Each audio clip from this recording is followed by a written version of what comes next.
या मायवाशी नाही सातारच्या आहेत त्या एलबीएस कॉलेजला त्यांचं ग्रॅज्युएशन झालेलं आहे आणि मंगळा पेठेमध्ये त्या 12वी नंतर राहायला होत्या. 12वीपर्यंत त्या लोणंदला होत्या आणि त्यांना सातारबद्दल विशेष आस्था आहे. प्रथमतः मुंबई साहित्य परिषदेवर त्या निवडून आल्यामुळे आपण सगळ्यांनी टाळ्या करायला मला माझी त्यांची ओळख आता नंतर कळलं. त्यांना सातारमध्ये एक पुरस्कार पण मिळाला होता. मला वाटतं सुनीता गणपती मला सांगितलं एक पुरस्कार होता सातारा ग्रंथमित्र पुरस्कार मिळालेला होता.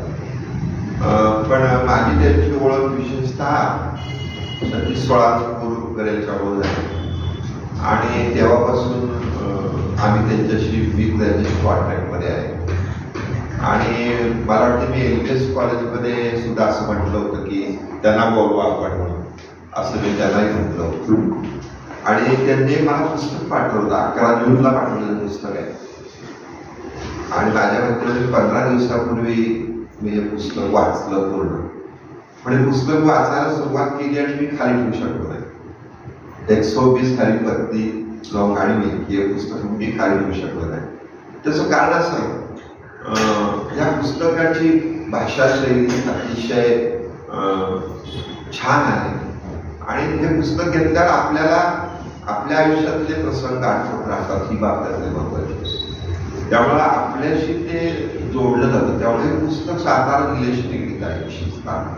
त्याच्यामध्ये लोणंद असेल, सातारा असेल, त्याच्यापूर्वी कुठं होता त्याचा वेळ बोलला आहे. पण आपल्या असं लक्षात येतं की जुने दिवस किती चांगले होते. म्हणजे मी प्रत्येक प्रकरण त्यातलं वाचलेलं आहे. म्हणजे त्यातलं कोंबडीचं प्रकरण आहे, कोंबडे पाळलेलं प्रकरण आहे. म्हणजे मग मला आपण पाळलेल्या कोंबड्या आठवल्या, आपली आई आठवली, मग अंडी विक्री आपण करायचो ती आठवली. असं प्रत्येक गोष्टीत आहे. तर ते एक शेवटचं प्रकरणाचं मी सांगू शकतो जे चित्राच्या संदर्भातलं आहे. या पुस्तकातलं बऱ्याच गोष्टी अशा कळत असतात ज्या आपल्याशी विशेषतः जोडल्या गेलेल्या आहेत. आणि मला असं वाटतं की त्यांचं पुस्तक जे प्रकाशन केलं त्याचं नाव आहे लक्षात येईल ना, शब्दालय प्रकाशनच्या सुमती लांडे हा अतिशय महाराष्ट्रामध्ये प्रसिद्ध प्रकाशक आहे. म्हणजे त्यांच्याकडे समजा एक चांगलं काही लिटरेचर गेलं तर त्या प्रकाशित करतात वाचून. तेव्हा त्यांनी पुस्तक प्रकाशित केलेलं आहे. परंतु जुनी किती पुस्तकं त्यांची प्रकाशित झाली माहीत नाही. पण आपलं एक साताराचं व्यक्तिमत्व अतिशय खडतर परिस्थितीतून आई 5व्या वर्षी त्या असताना गेलेली आणि आजी आजोबा त्यांनी केलेलं संगोपन आपल्याला या गोष्टी वाचल्यात आपल्या लक्षात येतं की साहित्य हे काय देतं आपल्याला. म्हणजे साहित्य म्हणजे जसं मी परवाचा महोत्सवात सांगितलं एक कथाच्या मोकाशीची कथा आहे त्याच्यावर सुमित्रांनी त्यांनी पिक्चर काढलं उदाहरणार्थ. तर तुम्हाला शेवटी साहित्याशी जोडलं पाहिजे हे महत्वाचं आहे. पण त्या साहित्याच्या आधी सुद्धा काय आहे ते बीज आहे. त्या बीजाला पाणी घालणं फार महत्वाचं आहे. मला असं वाटतं त्यांच्या आजी आजोबांनी जे पाणी घातलं त्या बीजाला त्या दोघी पिढींच्या ते किती महत्वाचं आहे. किंवा ह्यांची आई किती जाताना सुद्धा आपल्या आईवर किती महत्वाची जबाबदारी ठेवून गेली. किंवा या पुस्तकातली त्यांची मावशी आहे ती मावशी वाचताना मला असं वाटायला लागलं की त्या मावशीला आपण भेटलं पाहिजे.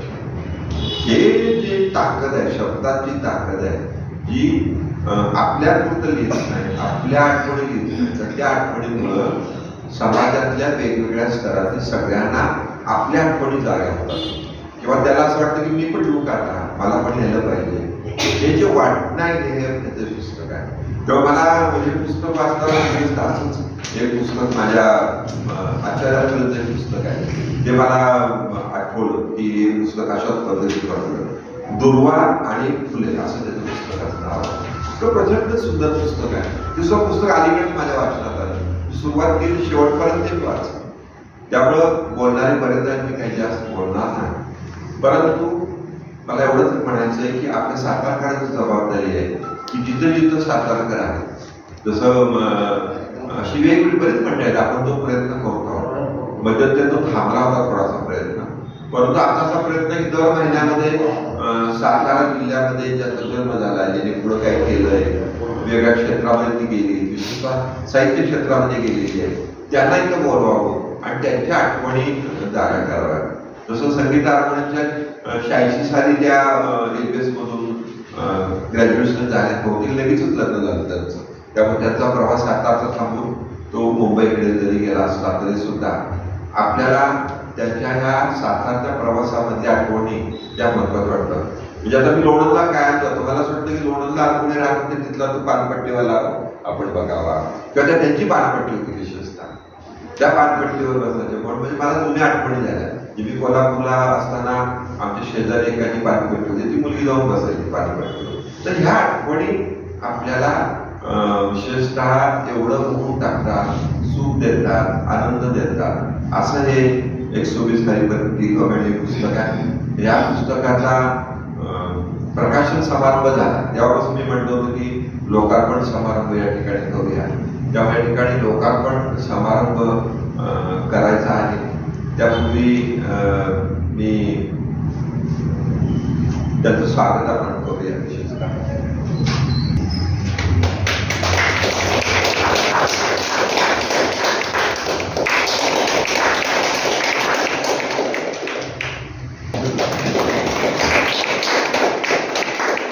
आणि सध्याचं बोलणं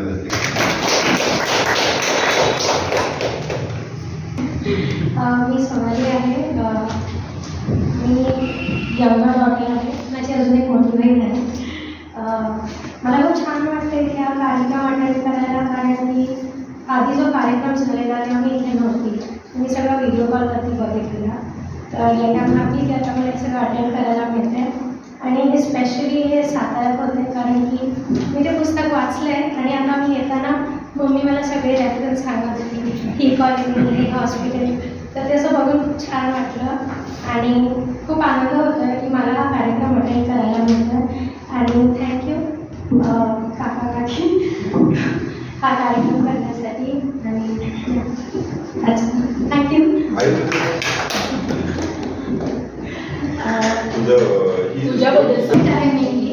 तर मी काही वर्ष आर्किटेक्ट म्हणून काम केलं. मग मी डिझाईनमध्ये मास्टर्स केलं आणि मी इन्फोसिसबरोबर होती काही वर्षांसाठी, 3 वर्षांसाठी. आणि आता रिसेंटली मी US ला शिफ्ट झाली आहे आणि आता तिथे मी माझं लग्न झालं असं 1 वर्ष झालं, माझं मास्टर्स झालं आणि आता मी US ला आहे. आणि आता तिथे मी दुसरा मास्टर्स करते डिझाईनमध्ये. आणि त्याच्याऐवजी मी तिकडे एका न्यूजपेपरसाठी काम करते. पार्ट टाईम जॉब आहे, पण कॉलेजचा न्यूजपेपर आहे, तर मी त्यांचं ॲडव्हर्टाईजमेंट्स ते बघते, म्हणजे डिझाईन करायचं, न्यूजपेपर कसा दिसला ते सगळं करायचं. आणि तिथे पण मी एक कम्युनिटी आहे क्रिएटिव्ह मॉर्निंग म्हणून, ग्लोबल कम्युनिटी आहे. मी मुंबईत अटेंड करायची त्यांचे कार्यक्रम, पण आता मी सियाटलला राहते. तर तिथे मी त्यांचं डिझाईन पाठवते, म्हणजे सोशल मीडियासाठी गेस्ट कसे येणं. तिथे पण आम्ही असेच कार्यक्रम करतो, फक्त ते सगळ्या प्रकारचे कार्यक्रम असतात, not just about writing. It can be about graphic design, architecture, poetry, काही पण. तर हां, हे माझे साईड असं असते. हां, आणि माझी मोठी बहीण आहे, तिचं नाव स्नेहा आहे. आणि हा कार्यक्रम जो असेल झालेला तेव्हा आय थिंक तिने होस्ट केलेला, तर तिला आता यायला जमलं नाही. थँक्यू.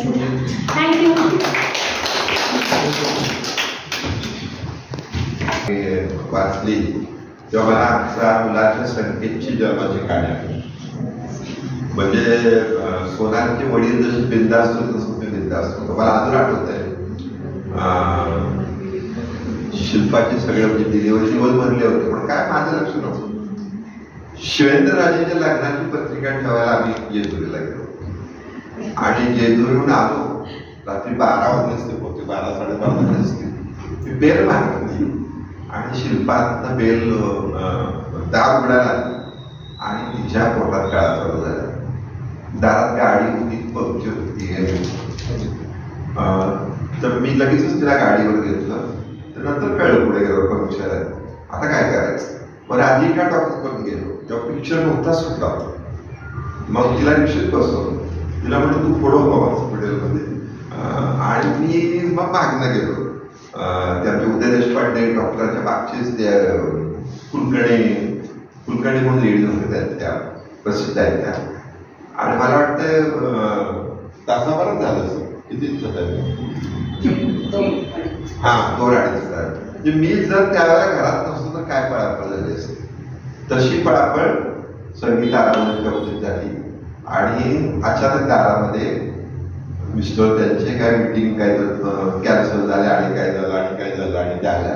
आणि मला वाटतं त्या हॉस्पिटलमध्ये गेल्या आणि तासाभरातच काय तो सोडायचं. तर पुस्तक वाचताना ह्या आठवणी असतात त्या आपल्याशी जेव्हा कनेक्ट होतात तेव्हा ते जास्त आपल्याला भावतात असं आपण म्हणतो. परंतु मग या पुस्तकाच्या आठवणी सगळ्यांना कनेक्ट होणार नाहीत का, तर सगळ्यांना कनेक्ट होणार आहे. ते वेगवेगळ्या पद्धतीचे आहेत. त्याच्यामुळं हे पुस्तक मला असं वाटतं की लोकांच्यापर्यंत गेलं पाहिजे. आणि त्या दृष्टिकोनातून सुद्धा आपण प्रयत्न नक्की करूया. पण हे पुस्तक वाचल्यानंतर प्रचंड मला आनंद मिळालेला आहे, मी प्रामाणिकपणे सांगतो. त्यानंतर मी माझ्या सगळ्या पाहुण्यांना विनंती करतो की आपण या पुस्तकाचं लोकार्पणाचा कार्यक्रम करूया पहिल्यांदा, आणि मग आपल्या बाकीची चर्चा करू.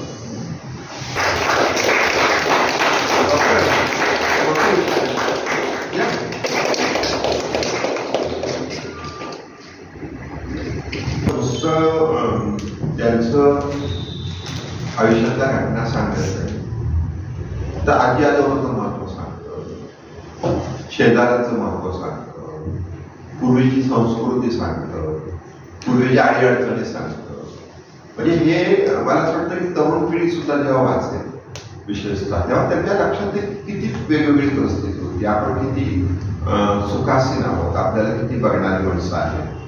त्याच्यामुळे आपल्याला जे मिळतंय ते मिळालेलं किती मोठं आहे याची सुद्धा जाणीव होती. त्याच्यामुळे पुस्तक वाचणं हे फार मला वाटतं महत्वाचं आहे. आणि आपण विशेषतः सातारमध्ये वाचन संस्कृती प्रचंड आहे. मुलं वाचतात, म्हणजे आला तसा ग्रंथ महोत्सवामध्ये प्रचंड गर्दी होती आणि लोक वाट बघतात. त्याच्यामुळं ही संस्कृती वाढण्यासाठी हा फार उपयोग आहे. मी संगीतामध्ये सांगू इच्छितो की हा अतिशय प्रसिद्ध आहे. म्हणजे आता हे एक कराओकेचा कार्यक्रम आहे, पुढे 2-3 दिवस चित्र प्रदर्शन आहे, पुन्हा चर्चासत्र आहे, पुन्हा कराओके आहे. आणि हा हॉल विशेषतः मोफत दिला जातो सगळ्यांना. त्याच्यामुळे तुमच्या तिकडे सुद्धा कुणी साहित्यिकांना असं वाटलं की आमचा इथे येऊ दिसतील आणि इथं कार्यक्रम केला जातो. परंतु मुद्दाम मी सांगू इच्छितो सातारचं योगदान हे फार मोठं आहे, साहित्यिक क्षेत्रामध्ये मोठं आहे, त्याचबरोबर स्वातंत्र्य लढ्यात पण मोठं आहे. आज आपल्याला सातारा लहान वाटतो, पण या साताऱ्याने महाराष्ट्राला देशाला प्रचंड दिलेला आहे. आणि या आठवणी पुन्हा आपण जागृत करण्याचा प्रयत्न करतो.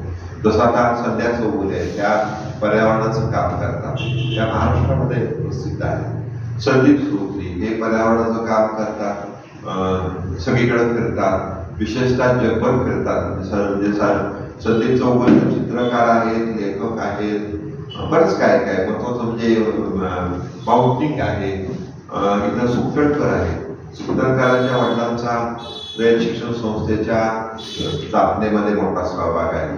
इकडं मकरम कोंडली आता झालेले आहे, ते डेप्युटी डायरेक्टर म्हणून रिटायर झालेले आहेत, लेखक आहेत.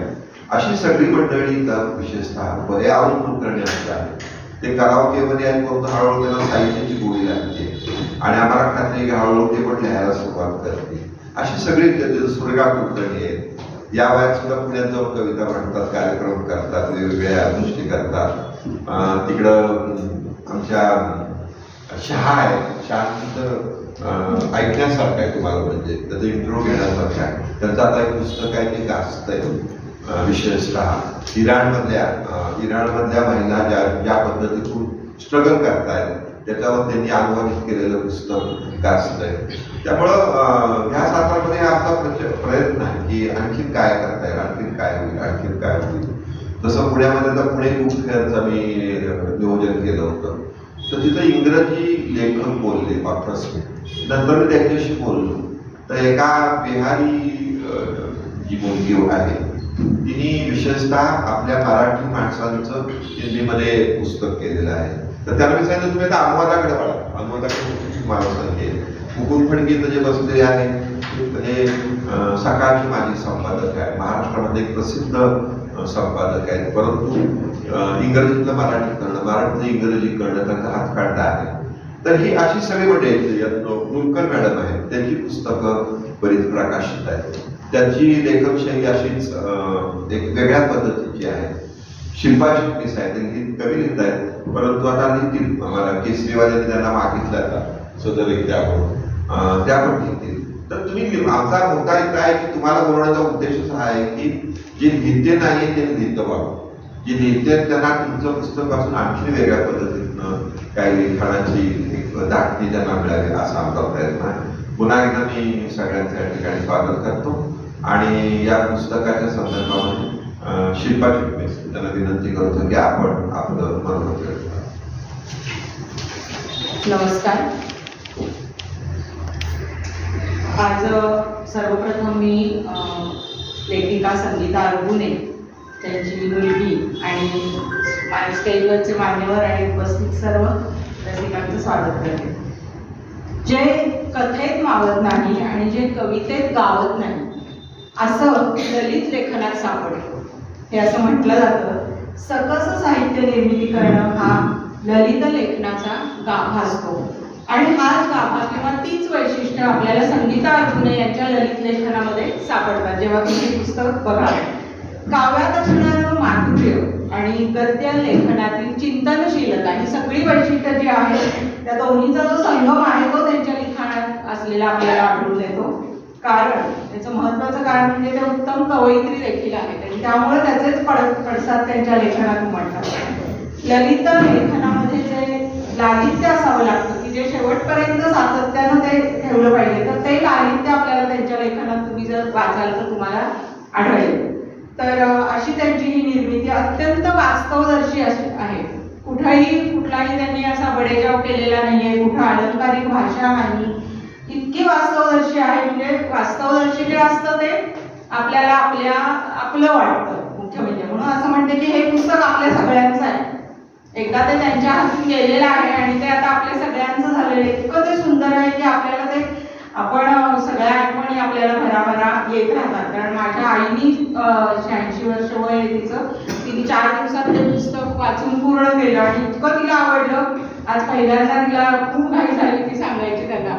मग अशी तिने सांगितलं पण की इतकं सुंदर पुस्तक आहे. म्हणजे मला सांगायचं कारण की आपणही हे भेट देऊ शकतो आपल्या आई वडिलांनी, म्हणजे मागच्या पिढीला आपल्याला इतकं ते आवडण्यासारखं आहे.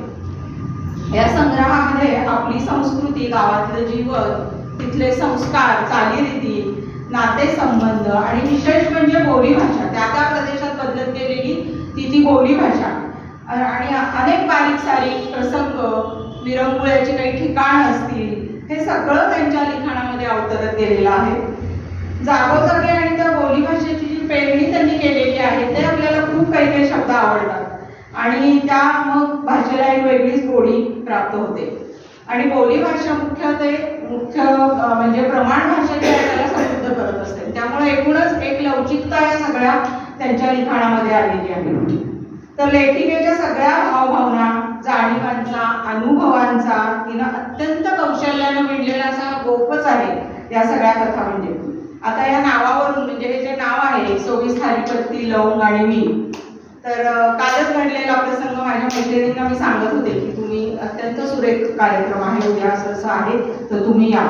तर माझी एक मैत्रीण मला म्हणाली ते काहीतरी औषधी वनस्पतींचं वगैरे पुस्तक आहे का, त्याच्यावरचं बहुतेक पुस्तक आहे ते. तेव्हा म्हणजे हे नाव इतकं हटके आहे की ते नाव वाचल्या असं सुद्धा समज होऊ शकतो. ह्याच्यामध्ये काही वावगं नाहीये, पण खूप छान वेगळंच नाव ठेवलंय त्याच्यामुळे, म्हणजे त्यामुळे आपली उत्सुकता पण टाळली जाते. तर कालच घडलेला हा प्रसंग. तर आता हा अतिशय देखणा असा ललित संग्रह आहे आणि हळूहळू आपण उलगडत जाऊया त्यातल्या काय जी वैशिष्ट्य आहेत. एक एक कथा आपण साधारणपणे मागोवा घेऊया. वयाच्या 6व्या वर्षी जेव्हा लेखिका वयाच्या 6व्या वर्षामध्ये होती तेव्हा तिची आई सोडून गेली त्यांनी लिहिलेली आहे. आई तू का गेलीस अशी आर्त साथ जेव्हा लेखिका त्याच्यामध्ये घालते तेव्हा खरंच वाचून आपल्याला ती काळीच हेलावून जातं. दोघी बहिणी 6 आणि 8 वर्षाच्या. आणि आई गेल्यानंतर आजी म्हणजे गोदा तिचं नाव, तीच सांभाळ करते आणि जणू ती आईच होते त्यांची शेवटपर्यंत. मला तर हे पुढचं आजीचं सगळं वाचून असं वाटलं की आईने केली नसते एवढी माया आजीने केली आहे तुमच्यावर. इतकी ती आजी त्याच्यामध्ये वाचत आपण जातो ना, अतिशय सगळं सर्वस्व तिने वाहून घेतलं आपल्या नातींसाठी. सगळं जीवनच आई असेल, आजी असेल, आजोबा असतील, दोघांनी पण. आणि आई सोडून गेली लहान वयात म्हणून या एकाच वेदनेच्या पोटी मला वाटतं हे सगळं लिखाण झालेलं आहे. की ती म्हणतो आपण वेदना असेल तेव्हा ती बोच काहीतरी निर्मिती करते, तर तसं झालेलं आहे. आणि संपूर्ण आतापर्यंतचे जे लिखाण त्यांचं चालू आहे ते वेदनेच्या पोटीच निर्माण झालेलं आहे असं मला वाटलं. आणि ही गोदा आजी जी आहे तिने आपल्या दोन्ही नातींना पंखाखाली घेतलं, त्यांना कुठलंही कमी पडू दिलं नाही. तसं त्यांचं बालपण सगळं आजी आजोबा कष्ट करत होते, त्यांना पण नातींना काही कमी पडू देत नव्हते. त्यामुळे अतिशय हलाखीचं गेलं असं काही मी म्हणणार नाही. त्यांचं तसं बालपण चांगलं गेलेलं आहे, कारण या पोरक्या मुलींसाठी त्यांनी दोघांनी खूप काही केलेलं आहे. आणि म्हणूनच लेखिका असं म्हणते की आजीच्या पदराला आजही मला आईच्या पदराचा वास येतो, असं वाक्य तिने लिहिलेलं आहे. माय बरो मावशी जगो असं आपण म्हणतो. तर तिची जी मावशी आहे सुलू मावशी, तर हिरवं बोडकं गोंधळ आणि काळं ठसठशीत मंगळसूत्र असं त्या लेखाचं नाव आहे. तर ही जी मावशी आहे तिचं वर्णन सगळं केलेलं आहे. मला अतिशय वेदना त्यामध्ये सगळ्यात म्हणजे सहन करत असणारी स्त्री म्हणजे मावशी वाटली. की खरोखर ती परधर्मात तिने लग्न केलं आणि मग त्या काळामध्ये विरोध अतिशय होताच. आता तो विरोधाची बोच धार कमी झालेली आहे, पण त्या काळामध्ये अतिशय विरोध या गोष्टीला होता. आणि मग माहेराची ताटातूट झालेली, माणसं दुरावलेली, माहेर बंद झालेलं, मायेचं कुणी नाही, अशा अवस्थेत ती मावशी जगत होती. तिला जरी तिचा पती चांगला मिळाला, सासर चांगलं होतं, तरी सुद्धा शेवटी माहेरचं एकही माणूस तिला प्रेमाचं बोललं नव्हतं. आणि नंतर हळूहळू ती जशी यायला लागली माहेरी, क्वचित ते सुद्धा, तर या मुलींना इतकी ओढ वाटायला लागली त्या मावशीची. आणि मग ती आपल्या लहान वयातही लेखिकेची दिसून येणारी समज, नातं सांभाळण्याची धडपड, हे सगळं तिच्या लेखनामध्ये दिसतं. की मावशीमध्ये सतत आईला शोधणं आणि मग तशा प्रकारे नातं टिकवणं आणि हळवं होणं, हे सगळं वाचताना आपण अस्वस्थ होत जातो. तर खरोखरच या मावशी जी आहे तिने त्या मुलींसाठी पण खूप काही केलेलं तिने लिहिलेलं आहे. पण सगळ्यात महत्वाचं म्हणजे यामध्ये मावशीचं हताशपण किंवा मावशीचं हरलेपण असं कुठेही तिने अधोरेखित केलेलं नाहीये की मावशीला खूप असं त्रास झाला वगैरे. पण मावशीची जी जिद्द आहे, जी मायेची पाखर घालण्याची वृत्ती आहे संकटात सुद्धा, हे मात्र तिने दाखवलेलं आहे, हे महत्वाचं. या पुस्तकाचं मुखपृष्ठ आपण बघाल तर अत्यंत बोलकं असं मुखपृष्ठ आहे. एक मोठा पितळी पानाचा डबा दाखवलेला आहे आणि त्या डब्याच्या मानानं अगदी छोटी असलेली मुलगी दाखवली आहे. म्हणजे हे लक्षण हे आपलं गतस्मृतींच्या आपल्या ज्या गतस्मृती आहे त्यात हरवून जाण्याचं एक मला ते हे वाटलं. तर एक मुलगी कुतूहलानं त्यात डोकावते आणि त्या डब्याच्या मध्यभागी एक मोठा आडकित्ता दाखवलेला आहे. त्या मुलीच्या दृष्टीने त्या सगळ्या मोठ्याच गोष्टी. परत आजूबाजूला काठ, चुना, बडीशोप, वेलची जे पानाला रुचकर करतात असे सगळे पदार्थ दाखवलेले आहेत. तर जो हा असं जाणवतं मला की विस्मृतीमध्ये जाऊ पाहणाऱ्या काही सुंदर आठवणींचा जणू हा पेटारा आहे की काय असं वाटतं. आणि जो लेखिकेच्या जगण्याशी जोडला गेलेला आहे, पूर्णपणे त्या लेखिकेच्या आतापर्यंतच्या जगण्याशी जोडला गेलेला आहे. गतकाळच्या आठवणींचा हा पट आहे आणि हे अत्यंत बोलकं असं मुखपृष्ठ आहे. घरातला पितळी पानाचा डबा ही माझी आवडती वस्तू असं ती एका ठिकाणी म्हणते. आणि माझी पानाची आवड पतीने माझ्या लग्नानंतर जपलेली आहे. लेखिका असं सांगते की आणि एका गोष्टीत सांगते की पान ही गोष्ट अनेक अंगांनी माझ्या जीवनाला वेढून आहे.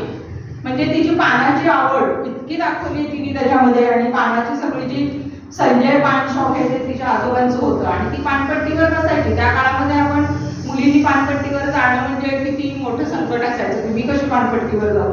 पण ह्या मुली ज्या होत्या दोघी बहिणी त्या पानपट्टीवर गुरुवारच्या दिवशी, बाजाराच्या दिवशी त्या पानपट्टीवर बसायच्या सगळ्या. आणि मुख्य म्हणजे बसणं म्हणजे त्या वयामध्ये आकर्षण कसलं तर ते चिल्लर गोळा करायची, चिल्लर अशी लावून ठेवायची, त्याचा डोंगर करायचा, हे त्या बालिश खेळ सगळे. तर तेव्हापासून जी ही आवड निर्माण झालेली होती ती आतापर्यंत ती पानाची आवड त्यांच्यामध्ये आहे. म्हणून ते असं म्हणतात की ती आवड माझ्या जीवनाला पान वेढून आहे. आणि इतकं त्यांना ती पानपट्टी आवडायची म्हणून ती म्हणते एका ठिकाणी की आमची जणू भाऊच झाला होता. पानपट्टी म्हणजे आम्ही दोघी बहिणी आणि ते पानाचं दुकान, तो जणू काय आमचा भाऊ झाला होता आणि आमचं घट्ट मोठं त्रिपुर जमलेलं होतं.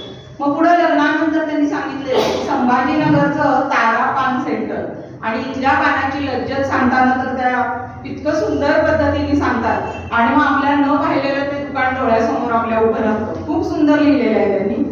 तर एकदा लेखिकेचा घसा खराब असताना त्या भैयानी लवंग जाळून ते पान छानपैकी बनवून तिला दिलं आणि दुसऱ्या दिवशी तिचा घसा एकदम साफ झाला.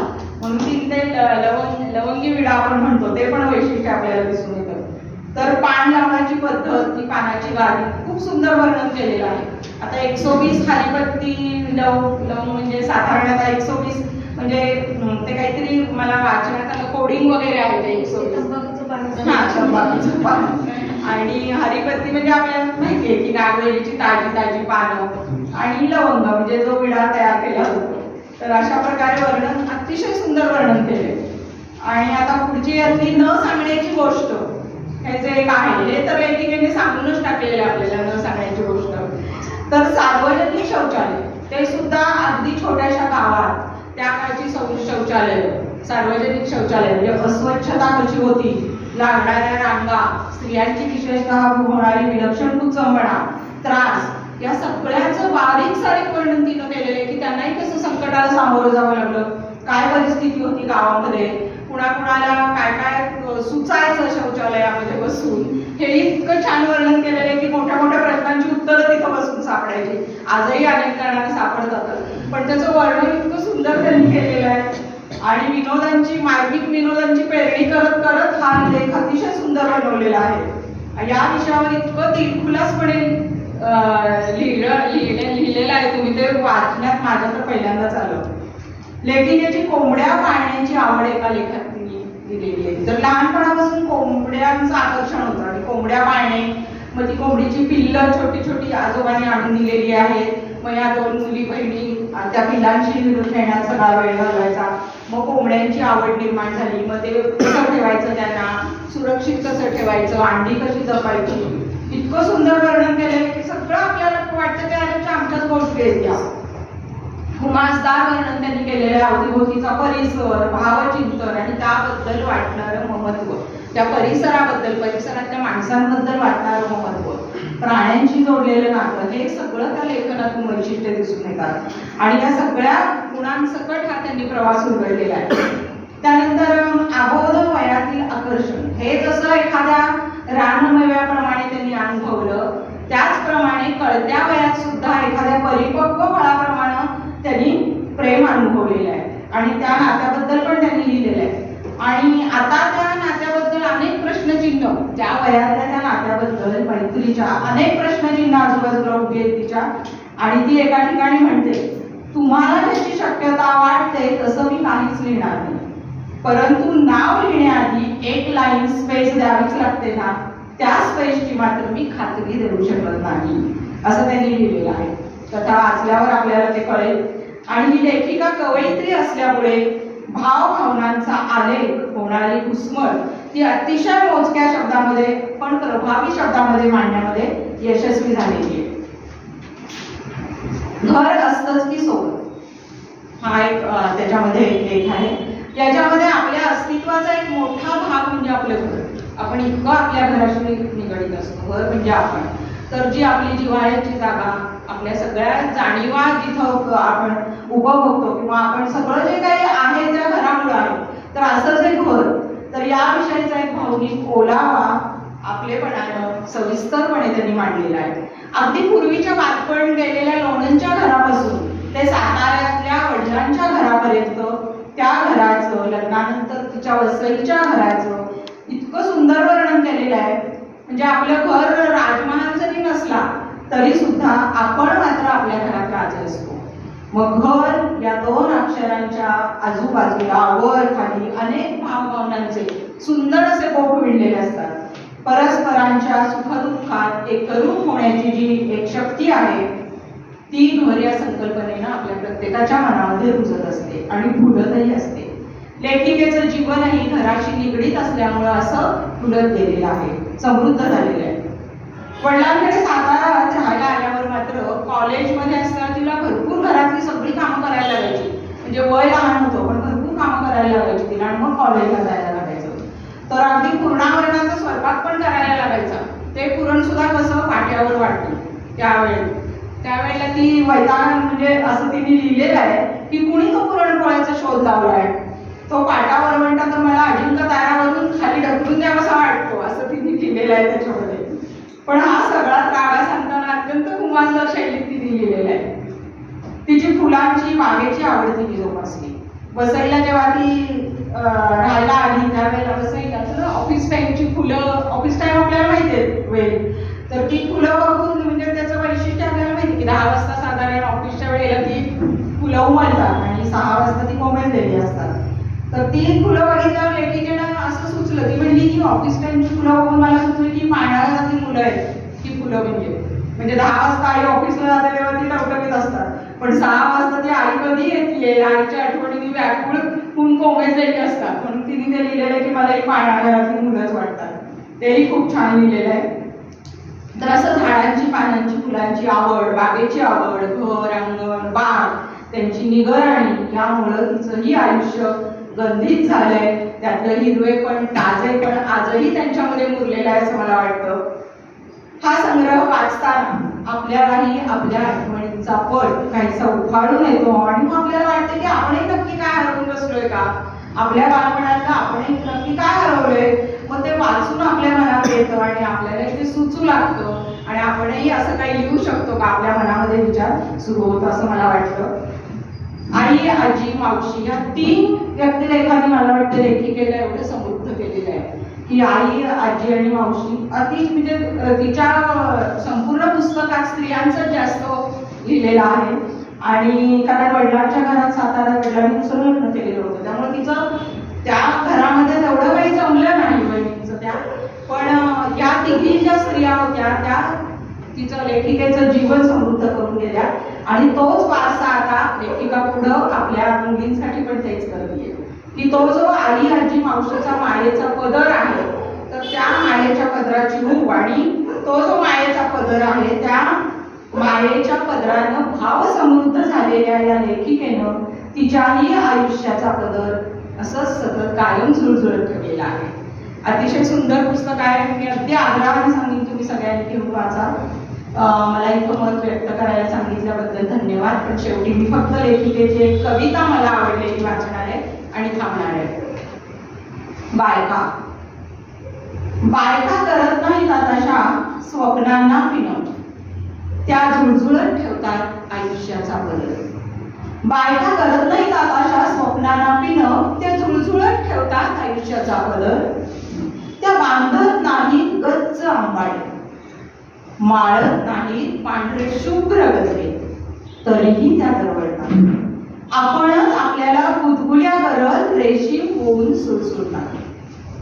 चुलीत कुंकर मारत डोळे चोळत त्या वैरत नाही फार, जाऊ देतात शिटीतून हवी तशी वाट.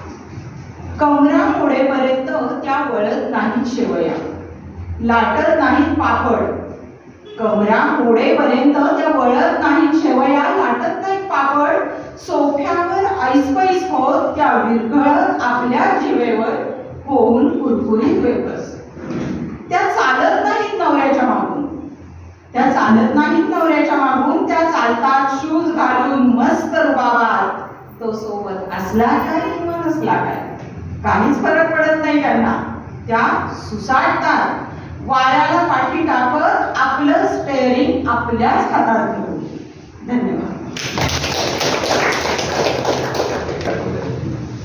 एक म्हणजे सार्वजनिक संडासबद्दल आणि एकंदरीतच त्यांनी लिहिलेलं आहे ते वाचलं. मला राजन खान आठवलं, शौकरामध्ये मध्ये आले राजन खान, आणि ते असं म्हणते की माणूस की कोण, तर जो ज्या माणसाला सकाळी जो बघा हाकतो तो माणूस म्हणते. आणि मला ते पट्टी म्हणजे मला लक्षात काय आलं की आपल्याला असं आपण करतो काही शब्द आपण बोलायचे का नाही, बोलायचे का नाही, बोलायचे का नाही.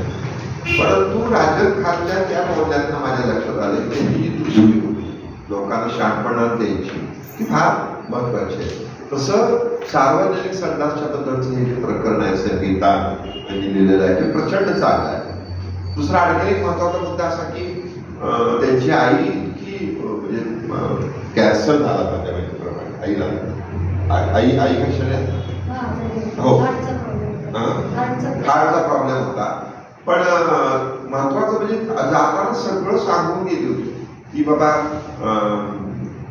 म्हणजे हिच्या वडिलांचं लगेच लग्न लावून द्या जाणार. म्हणजे हिच्या वडिलांचं दुसरं लग्न हे आजी आजोबांनी लावून गेलं म्हणजे हिच्या आजी आजोबांनी लावून गेलेलं आहे. किंवा बऱ्याच गोष्टी किंवा आजी आजोबांना सांगून गेली आई वडिलांना स्वतःच्या या दोघींचं तुम्ही पालन पोषण करा.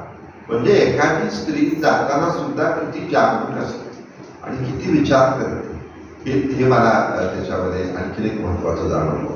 त्याचबरोबर घराच्या संदर्भातलं जे मांडलेलं आहे म्हणजे शेजारचे 2 फ्लॅट घेतल्यानंतर 4 बेडरूम झाले मला वाटतं 4 का 6 झाला बेडरूम मला वाटतं 9 खोल्याचं घर झालं ते थोडक्यात. आणि मग ते 9 खोल्याचं घर मेंटेन करताना जी पळापळ झाली तेव्हा मला माझं पण घर आठवलं आणि कोणत्या तिसऱ्या मजल्यावर जात नाही 6 महिने थोडक्यात. म्हणजे आपण जे घर मोठं पाहिजे म्हणून काय हवे असतो आणि मग ते मेंटेन होत नाही ना आपल्याला जो त्रास होतो.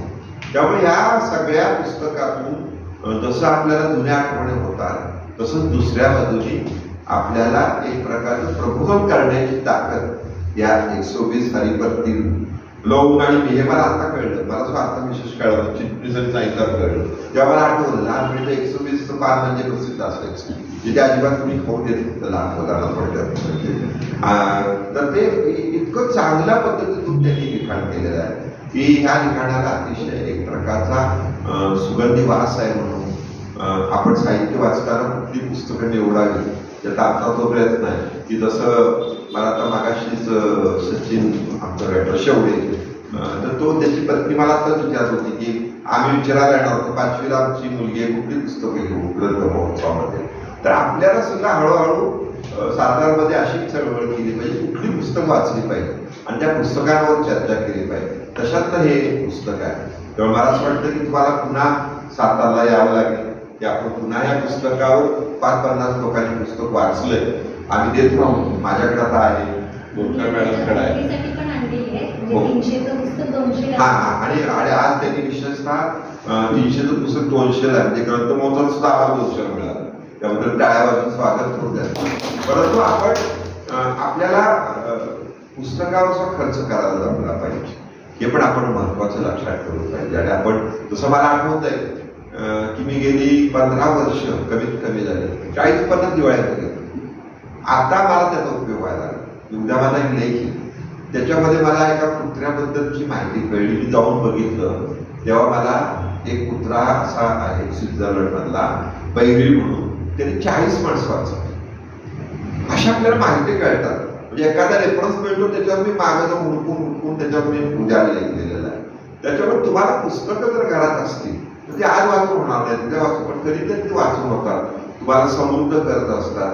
गाण्याच्या संदर्भात सुद्धा तसंच आहे. तसं आपल्या दृष्टिकोनातून हे पुस्तक अतिशय महत्वाचं आहे. यानंतर मी मान्य मुकुंद फडक्यांना विनंती करतो की आपण आपलं बरोबर या पुस्तकाचं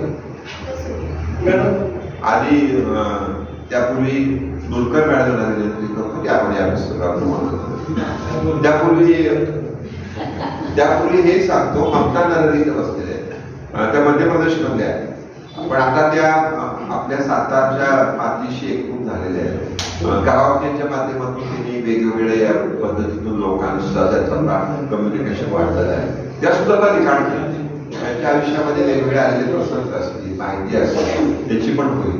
आणि जाताना प्रत्येकाला दिवाळ्यात भर देणार तो पण जाताना सगळ्यांनी आमच्यातर्फे तो घेऊन जावं असं मी विनंती करतो. धन्यवाद.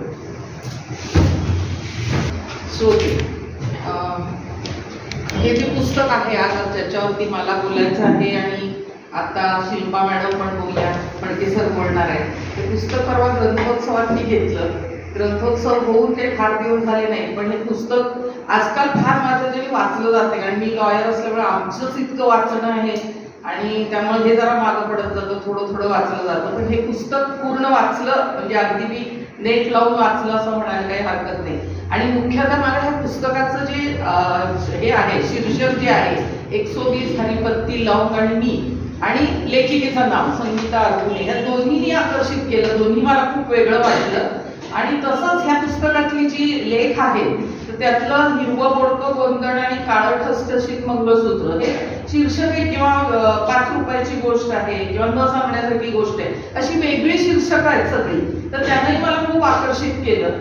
पुस्तक वाचता असं मला असं लक्षात आलं की ही सगळं म्हणजे आत्मचरित्र जी अनेक आली त्या टाईपचंच आहे, की हे स्वतःबद्दल त्या बरंचसं सांगतात, स्वतःचे अनुभव आहेत. अनेक आपण किशोर शांताबाई काळे, लक्ष्मण माने यांची वाचली, तिथपासून साहित्यिकांच्या ज्या वेगवेगळ्या सहचारिणी आहेत त्यांचीही आत्मचरित्र आपण वाचली. पण ह्या पुस्तकात नक्की फॉर्म आत्मचरित्र असा नाही, तर ही गोष्ट लेखिकेची स्वतःची आहे, तिच्या स्वतःच्या अनुभवांची आहे, पण तरी हे आत्मचरित्र नाहीये. तर ब्लर मध्ये रवींद्र लाखेंनी असं म्हटलेलं आहे की हा मराठी संस्कृतीचं, प्रादेशिक भाषेचा आणि गाव जीवनाचा दस्तावेज आहे. हे तर खरंच आहे, पण मला असं वाटलं की हे ललित आत्मलेख अशा प्रकारचं पुस्तक आहे असं मला वाटलं. आणि यातमध्ये असं आहे की आता मगाशी सांगितलं त्याप्रमाणे अगदी लहान असताना त्यांची आई गेली, ती गेली, ह्या घटनेमुळे ज्या गोष्टी त्यांच्या आयुष्यात घडल्या, जे परिणाम झाले त्या संबंधीचं बरंचसं असं हे लेखन आहे. पण यातली महत्वाची गोष्ट म्हणजे यात कुठंही आक्रस्ताळेपणा नाहीये, किंवा विक्टिम कार्ड नाहीये, किंवा हे माझ्याच वाट्याला का आलं असं कुठं नाहीये. म्हणजे इतकं शांत आणि संयत भाषेत लिहिलेलं आहे की म्हणजे ते पुस्तक आपण अगदी खूप सहज वाचत जातो असं वाटतं. आणि आपण नेहमी पाहतो की आपल्या लहानपणातले जे अनेक अनुभव असतात, अनेक छोट्या मोठ्या घटना असतात, चुका केलेल्या असतात, काही आनंद मिळाले असतात छोटे छोटे, त्यातून आपण अनेक गोष्टी शिकतो, मूल्य पण शिकतो, जगण्याकडे बघण्याचा आपला दृष्टिकोन तिथं तयार होत जातो आणि आपलं व्यक्तिमत्व घडत जातं. ते कसं सगळं होतं ते ह्या पुस्तकातनं अतिशय व्यवस्थित आपल्याला कळतं. R.K. लक्ष्मण यांचं मालगुडी डेज हे जे पुस्तक होतं त्याच्यातलं मालगुडी हे तसं फिक्शनल गाव होतं आणि तिथं सुद्धा त्याची सिरियलही बऱ्याच जणांनी पाहिली असेल, तर त्या गावाकडचं जगणं कसं आहे त्या पुस्तकात आहे. तसंच तालुका प्लेसचं जे जगणं आहे, त्या ज्या तेव्हा राहत होत्या, लोणंदला राहत होत्या, किंवा सातारा वेगळं होतं म्हणजे आतासारखं शहरी हे नाहीये, किंवा वाठार कॉलनीत राहत होत्या, तर ते जे सगळं जगणं आहे, तिथली माणसं आहेत किंवा ते वातावरण सगळं आहे ते ह्या पुस्तकात इतकं सुंदर आलेलं आहे. आणि सातारच्याच असल्यामुळं आणि सातारा परिसर, लोणंद म्हणा, वाठार कॉलनी म्हणा, किंवा प्रॉपर सातारा, तर ते आपल्याशी खूप रिलेट होतं आणि खूप आनंद देऊन जातं. त्यामुळं हा सगळा तो तसा लेखाजोखा आहे असं मला वाटतं. आणि ह्याच्यात वाठार कॉलनीचं जे वर्णन आलेलं आहे, पान 23 वरती त्यांनी ते दिलेले, ते मुद्दाम वाचून दाखवते, 1-2 ओळीमधलंच आहे. तर ते असं आहे, त्यांनी म्हटले की कशी कॉलनी होती ती, तर बांधलेल्या विटांच्या भिंती आणि वर ॲस्बेस्टॉसचे पत्रे असलेल्या, अंगावर जाई जुई गुलाबाच्या वेली पांघरलेल्या आणि पायात चिनी गुलाबाचे पैंजण बांधून गुलबक्षीचे गजरे गुंफत समोरासमोर तोंड करून पायरीवर गप्पा मारत बसलेल्या लांब लचक चाळी हे त्या गावाचं वैशिष्ट्य होतं. म्हणजे अगदी डोळ्यासमोर उभं राहतं की अंगणात कुठली कुठली फुलं आहेत आणि किती छोटं आणि गोड गाव ते असेल. त्यामुळे अतिशय सुंदर त्यांची भाषाच इतकी सुंदर आहे, अगोदर ती आपल्याला थांबायला लावते वाचता वाचता. त्यांचं आता शिल्पाताईंनी उल्लेख केला की आई तू का ग गेलीस, हे जे अतिशय चटका लावणारा लेख आहे तो पहिलाच लेख आहे. ऐन 85 त्यांची आई गेली आणि मग आजी आजोबांनी त्यांना वाढवलं आणि आता सांगितलं तसं वडिलांचं दुसरं लग्न आजोबांनीच करून दिलं. तर कॉलेजला जायची वेळ आल्यावर त्या वडिलांकडे राहायला आल्या, म्हणजे ती लोणंदला कॉलेज नव्हतं म्हणून सातारला वडिलांकडे राहायला आल्या. तर तिथं त्यांना जे अनुभवावं लागलं, मी जे म्हटलं शांत भाषेत आणि संयत भाषेत त्यांनी लिहिलेलं आहे, तर ते कसं आहे ते मी तुम्हाला सांगते. वडिलांचं त्यांच्यावर खूपच प्रेम होतं, पण थोडं आता दुसरं लग्न झालेलं असल्यामुळं काय होतं की थोडा फरक पडतो. तर त्या म्हणायच्या की धाकटी भावंड पण होती, तर ती काय 2दा पोटभर इथं जेवायला मिळायचं, तिथं कुणी हात नाही धरायचं, पण माझ्या पोटात कायमचा खड्डा, काय भरपूर काम करावं लागायचं, कॉलेजला जाणं, पुन्हा घरचं काम करणं. त्यात 5ची भावंड दिवसभर ताटं टाकून बसायची, मलाही जेवूसं वाटायचं, पण त्या काळात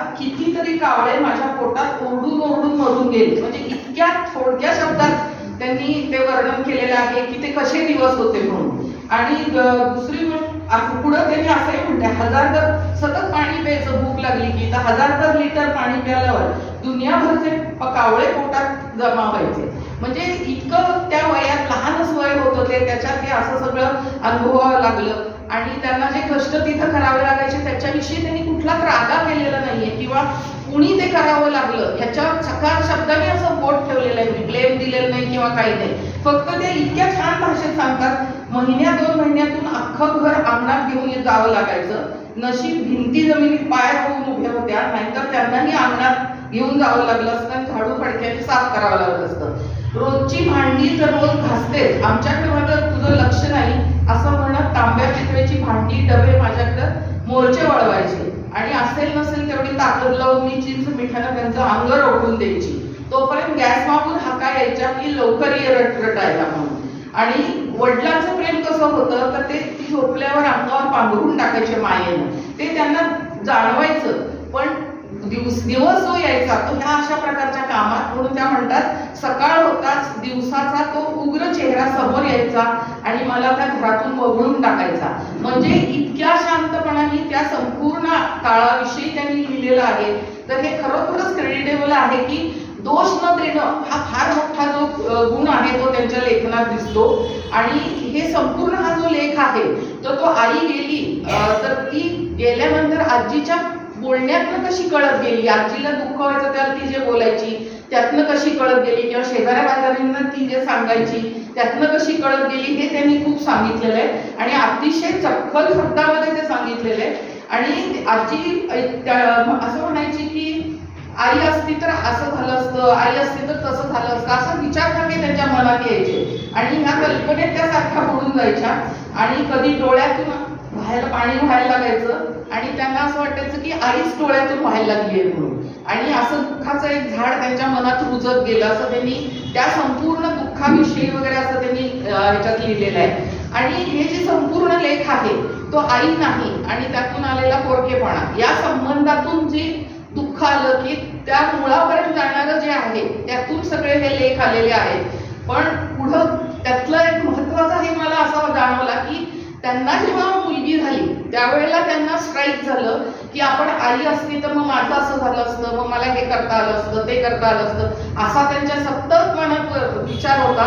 पण त्यांची लेक झाल्यावर त्यांना हे जाणवलं की आपली लेक थोडा वेळ जरी डोळ्याच्या आजूबाजूला गेली तरी जीव व्याकुळतो. तर आईला 2 लेकरं छोटी मागं सोडून जाताना तिचा जीव किती व्याकुळला असेल हा विचारच आपण कधी केला नाही आणि आपलंच दुःख उगाळत बसलो. हा इतका टर्निंग पॉइंट आहे या लेखाचा की फारच सुंदर, म्हणजे मला अतिशय तो लेख आवडला. आणि पुस्तक काहीतरी वेगळंच आहे, म्हणजे त्यातली भाषा आहे किंवा ती लेखांची जी बीजं आहे ती सगळीच वेगळी आहे. कोरडा पडलेला ओढा ह्याची आपण अनेक ठिकाणी वर्णन आतापर्यंत वाचलेली आहे, वेगवेगळ्या कादंबरीतून असेल सगळ्यातून असेल. त्या काय सांगतात की पावसाळा नसताना जो ओढा कोरडा पडतो त्या म्हणतात की कोरड्या पडलेल्या ओढ्याचं वर्णन असं आहे की पावसाळा सोडता आपण ओढा आहोत हेच विसरून खतकल मारून बसलेला ओढा अगदी डोळ्यासमोर येतं की तो असा आईसमय पसरलेला कोरडा भाग आणि तो ओढा हे कसं. किंवा आजी कसं सांगते की ह्या मुलींचं मी कसं केलं तर सगळं दुःख कमरेला खोचून मी तुमची आई झालो असं आजी म्हणते. म्हणजे डोळ्यासमोर उभं राहतं की नक्की काय काय त्या आजीनं केलं असेल म्हणून. आता शिरीष सरांनी सांगितलं की न सांगण्याची गोष्ट, एक न सांगण्याची गोष्ट म्हणून जो लेख आहे तो, तर खरंच ही गोष्ट कुणीही सांगितलेली नाहीये. क्वचित 1-2 ओळीमध्ये 1-2 पॅरामध्ये 15-20 शब्दात ह्या विषयाचा उल्लेख झालेला आहे. हा विषय म्हणजे कुठला तर लाल किल्ल्यावरून पंतप्रधान मोदींनी पहिल्यांदा जो उल्लेख केला की शौचालय प्रत्येक घरात झाली पाहिजे, त्यावेळेला त्यांच्यावर आतोनात टीका झाली. आणि हा विषयच असा आहे की त्याच्यावर सहसा कोणी बोलायला जातच नाही. म्हणजे तर हा विषय शौचालयाचा जो आहे तर ते आता जसं आहे की किती बायकांना त्रास होत होता ह्या सगळ्या गोष्टीच्या. बाहेर जायचं असेल अपरात्री वगैरे तर सोबतीसाठी कशा विनवण्या कराव्या लागायच्या. आणि असा ऑड वेळेला जायची वेळ आली तर किती शारीरिक ह्याच्यावरती हे कंट्रोल करणं भाग पडायचं वगैरे. इतकी बंधनं ही आपण विचार नाही करू शकत. आता सगळं सहज सोपं आहे, इतक्या सोयी आहेत तर ते आपण विचार नाही करू शकत. हे सगळं तिनं पाहिलंय, अनुभवलेलं आहे सगळं. आणि थोडक्या शब्दात तिनं सांगितलंय की हे सगळं कसं होतं आपण जसं म्हणतो ना आनंदी आनंद, तसं ती म्हणते घाणंदी घाणंद. अगदी परफेक्ट शब्द आहेत ते त्याच्यात. आणि त्यात पुन्हा ते शौचालयाचं विशिष्ट साहित्य, लेखन वगैरे जे असतं, म्हणजे सगळं इत्थंभूत त्यांनी सांगितलेला केवळ वाचण्यासारखा हा लेख आहे. आणि हा लेख सुचणं आणि तो लिहिणं म्हणजे कमालच आहे अक्षरशः. तर तो कोंबड्यांची गोष्ट जी आहे ती, तो छंद त्यांनी वसईला गेल्यावर हे केला मुंबईसारख्या ठिकाणी. त्याच्या मुलींनी साथ दिली, नवऱ्याने साथ दिली. आणि गंमत असं आहे की त्या जी लहानपणात आपण ज्या गोष्टी शिकतो, प्रेम, मायेची ऊब असते, निरागसपणा असतो, तर ते सगळं त्या बरोबर घेऊन गेलेल्या होत्या त्या कोंबडीला पाळण्याच्या छंदातनं. आणि ते पुढच्याही आयुष्यात त्यांच्यापर्यंत आलं. आणि या लेखात सुद्धा कोंबडी अंड्यावर बसल्यावर किंवा खुडूक बसल्यावर ती कशी वागते, म्हणजे आपण म्हणतो प्राण्यांचे पक्ष्यांचे पण स्वभाव असतात, तर ती वस्कन अंगावर येते. हात लावायला तिला गेलं तर, किंवा पिसारा फुलवून बसलेली असते, आळसलेली असते, एरवी दिवसभर सगळीकडे फिरणारी, आणि आजी तिला भटक भवानीच म्हणायची, ती अशी आळसून बसलेली असती.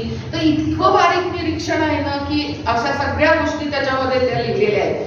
आणि त्यांचं हे जे बरंचसं आयुष्य साताऱ्यात गेलं, तर त्या म्हणतात की जगणं आणि माणसं कळायला हा खूप मोठा मला सातारला त्यांना त्याचं सुरुवात झाली कळायला. आणि जगण्याचा आणि माणसांचा भला मोठा ऐवज माझा साताऱ्यात जमा होत गेला असं त्यांनी सांगितलं. आणि शब्द ह्याच्यात अगदी आपले सातारी टिपिकल शब्द आहेत की कळवंड लावणं म्हणतात ना, हा माझी आई म्हणायची की सातारच्या लोकांना एक वेगळा अवयव आहे नडगी नावाचा, जो इतरांना नसतो म्हणून. कारण आपल्याकडे तो शब्द वापरला जातो नडगीला लागलं म्हणून. तसं कळवंड लावणं हा टिपिकल सातारी शब्द आहे. किंवा एखादा माणूस कर्नाटकात असं म्हणतात की एखादा माणूस वेड आहे म्हणायचं असेल तर गुच्च आहे म्हणतात, तर तसं ते हंद्रच आहे म्हणून. तर ते शब्द इतके प्रॉपर आलेले आहेत ना सगळे की बस. आणि हा जो शीर्षक पुस्तकाचं जे आहे त्या लेखाबद्दल जर बोलायचं झालं तर त्यांचे तात्या पानपट्टी चालवायचे, हवालदार होते, रिटायर झाले. पानपट्टी म्हणजे कुटुंब चालवण्याच्या दृष्टीने. आणि लेखिका आणि तिची बहीण या दोघींना त्यांना रिलीव्ह करण्यासाठी जेवणाच्या वेळेला किंवा ते बाजाराला जायचे तेव्हा बसावं लागायचं.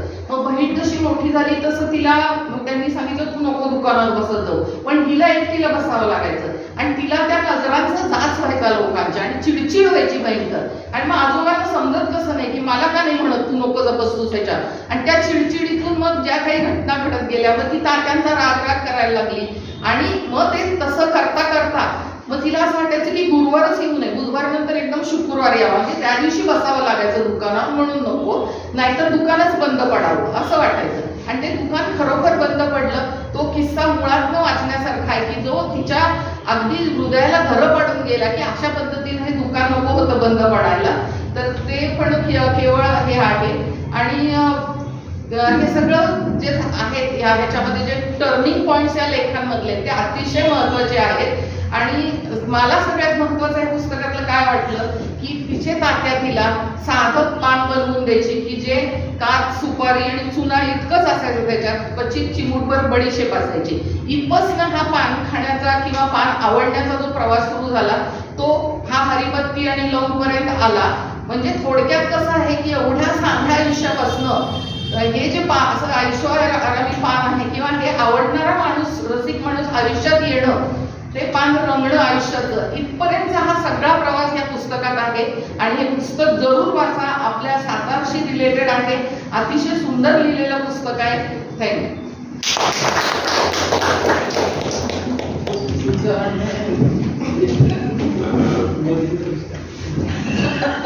मला त्याच्यामधला महत्वाचा जो एक प्रिय म्हणून जो लेख आहे त्यावेळी माझ्या लक्षात आलं वेगवेगळं ते मी वाचून फक्त दाखवतो. 10वीचं वर्ष आणि नुकतेच आजोबा गेले होते. फक्त अभ्यासाला लागणं भाग होतं, शिवाय घरी सावरायचं होतं. आजी, मी आणि अक्का तिघींनीच आणि ते चालवायचं देखील होतं, अगदी तुटपुंच्या पैशात.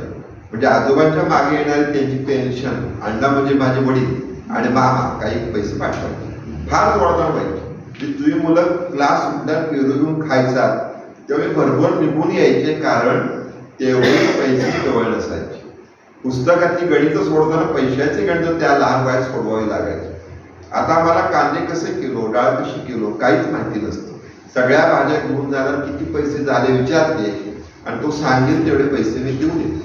परंतु त्या वेळेस गावातल्या 4-2 दुकानात चौकशी करून जिथे स्वस्त मिळेल तिथून मी ती वस्तू घेऊन यायची. कारण ताज्या बाजारात बाजारात मीच करायचं. मोजक्या पैशात सगळं बसवावं लागायचं. आठवडी बाजाराला आजीने 10 रुपये दिले तर मी 1-2 रुपये वाचून आणायचे. त्याचा आनंद खूप मोठा असायचा.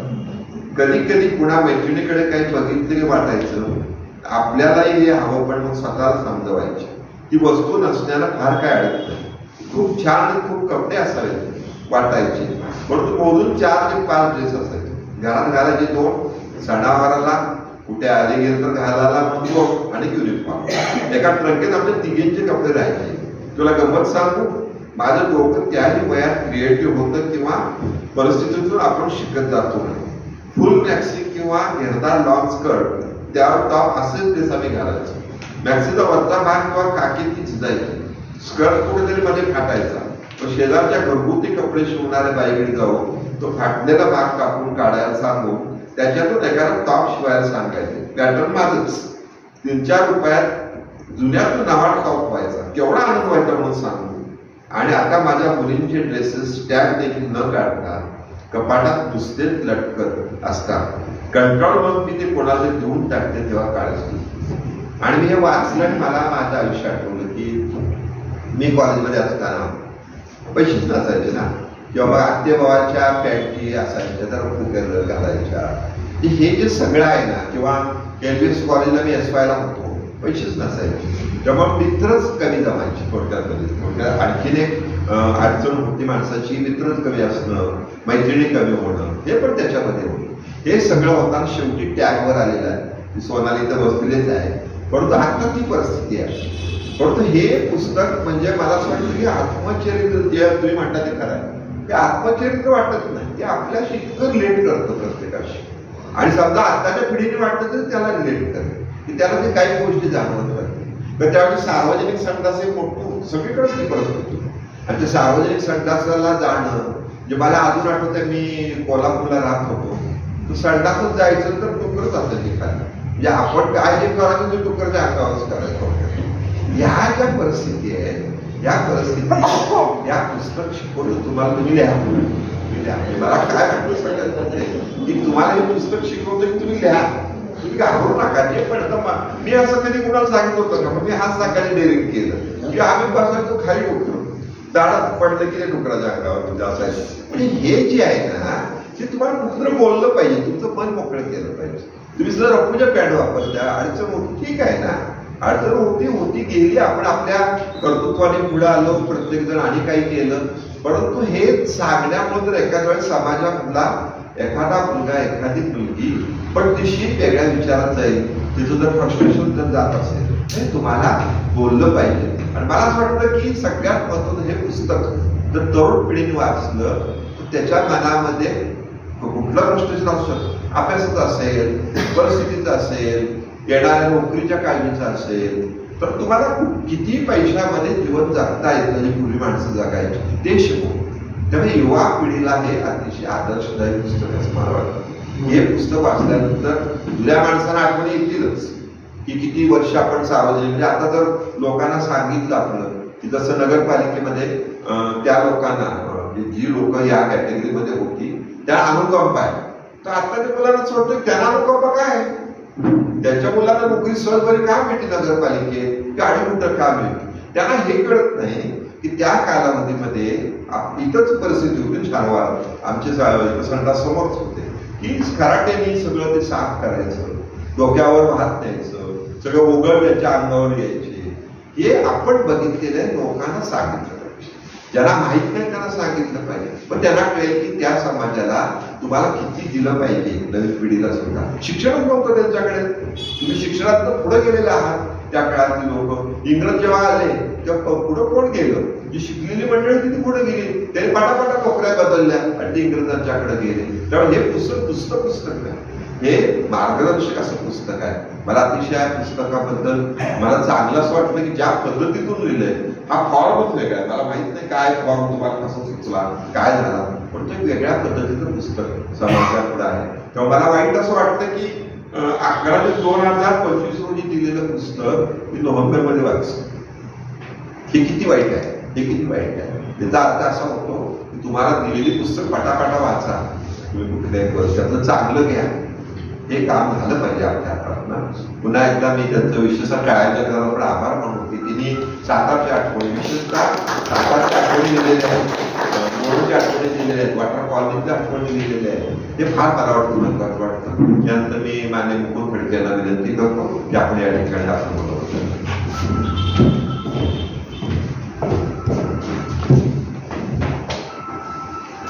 नमस्कार सर्वांना. प्रथम आजच्या लेखिका संगीताताई आरगोले यांचं सादर स्वागत आहे. आणि तुम्ही जेव्हा सातारा सोडला असेल त्याच्यापैकी फक्त थंडी शिल्लक आहे, बाकी सगळं बदललंय सातारामध्ये.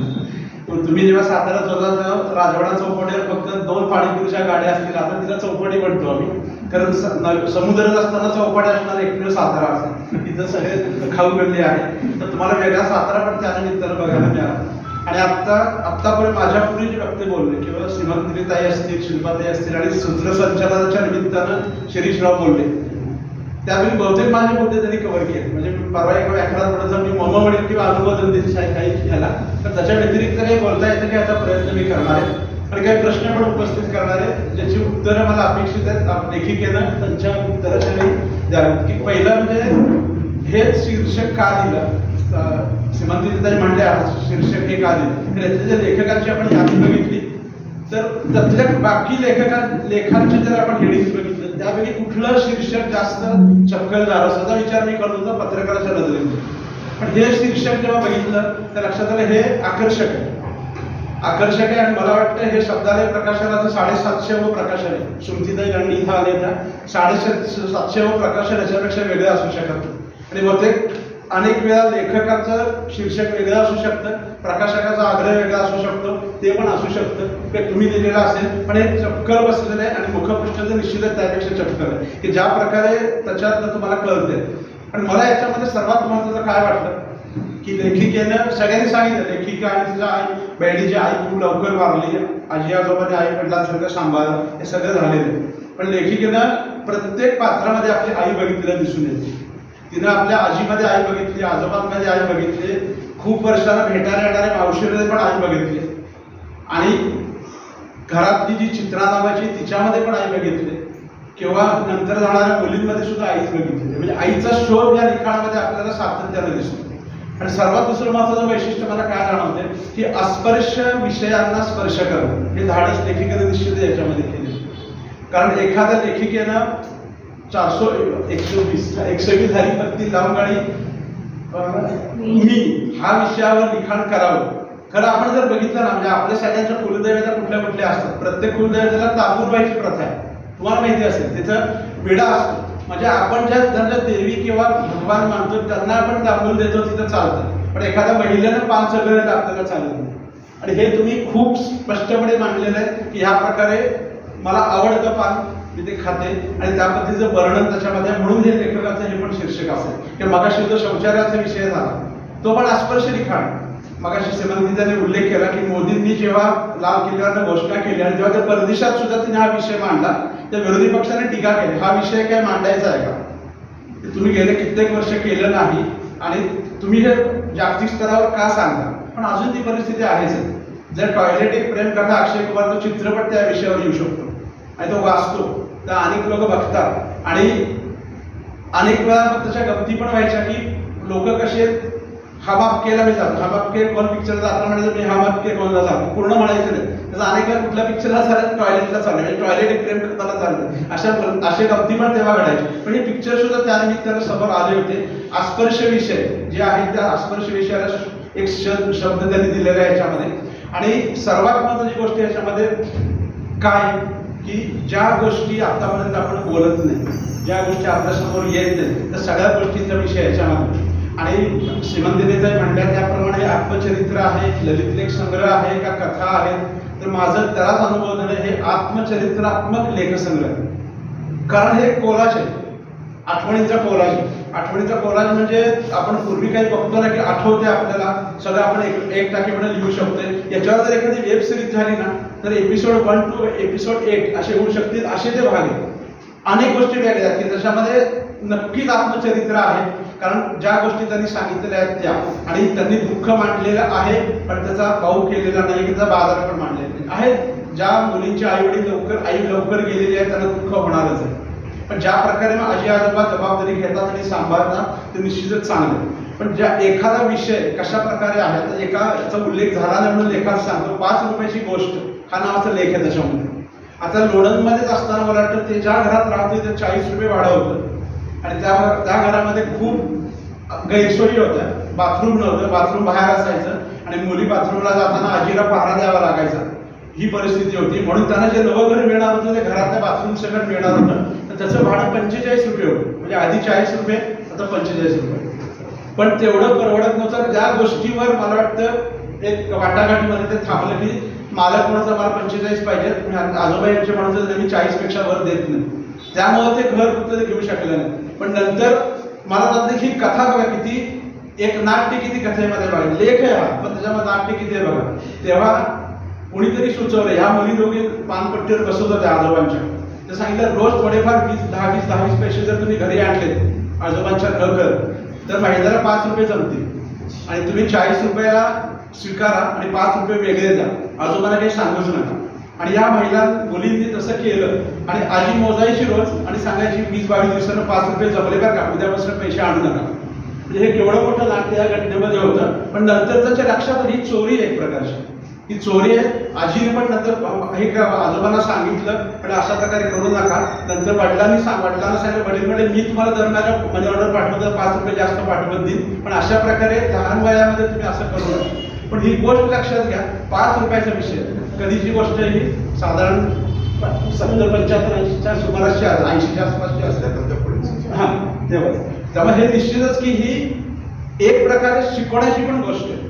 ही 5 रुपयाची गोष्ट मला या सगळ्या याच्यामध्ये का आवडली की 5 रुपयासाठी सुद्धा माणसाला काय करावं लागतं, त्याच्यातनं धडा तर निश्चित मिळालाच. आणि ह्या सगळ्या गोष्टी त्याच्यामध्ये आल्या. आणि मला याच्यामध्ये एक प्रश्न असे जे पडले, त्यामध्ये एक प्रश्न असा आला की काही पात्र येतात जातात प्रत्येक कथेमध्ये, प्रत्येक लेखामध्ये काही पात्र येतात जातात. वडिलांना वाटतं तुम्ही अण्णा म्हणत होता, बरोबर. अण्णांचा उल्लेख येतो, मामाचा उल्लेख येतो, पण त्याला फारसं महत्व दिलं नाही. फारसं त्याचं डिस्क्रिप्शन आहे किंवा काही व्यक्तिचित्रण आहे असं नाही. मला त्याच्यावरनं एक आपला पूर्वी श्वास नावाचा चित्रपट आलेला आठवत असं सगळ्यांना, श्वास, ज्याला ऑस्करला गेला होता. तर त्याच्यामध्ये तो पिक्चरच्या प्रीमियरला मी गेलो होतो. माझी भूमिका त्यापेक्षा सांगतोय. ते पिक्चरच्या प्रीमियरला गेल्यावर संदीप सावंत डायरेक्टर होते, आणि कोल्हापूरच्या पार्वतीला बघितलं. चित्रपटाच्या बाहेर आल्यावर मी विचारलं त्यांना, ह्या चित्रपटाचे डॉक्टर आहे संदीप कुलकर्णीचं काम केलं होतं. तो जेव्हा घरी जातो त्याच्या बायकोचा फक्त आवाज येतो, बायको अजिबात दाखवलेली नाही. बायकोचं पात्र तुम्ही कधी चित्रपट बघा तर बायकोचा फक्त आवाज येतो, डबा घेतलास का, कधी येणार आहेस परत, हे बाथरूम कुठं किचनमधनं आवाज येतोय, कुठं बाहेरनं आवाज येतोय. त्या संदीप कुलकर्णीच्या बायकोचं पात्र दाखवलेलंच नाही, फक्त आवाजाच्या माध्यमातून तुमच्या समोर येतं. मला वाटतं इथं सुद्धा लेखिकेला त्याच प्रकारे ती पात्र फक्त उल्लेखानच पोचवायची, जास्त त्या पात्रांच्या सखोलतेमध्ये शिरायची इच्छा मला लेखिकेला असं दिसत नाही. पण तेच मला वाटतं की त्यामध्ये सर्वात मोठं नाट्य.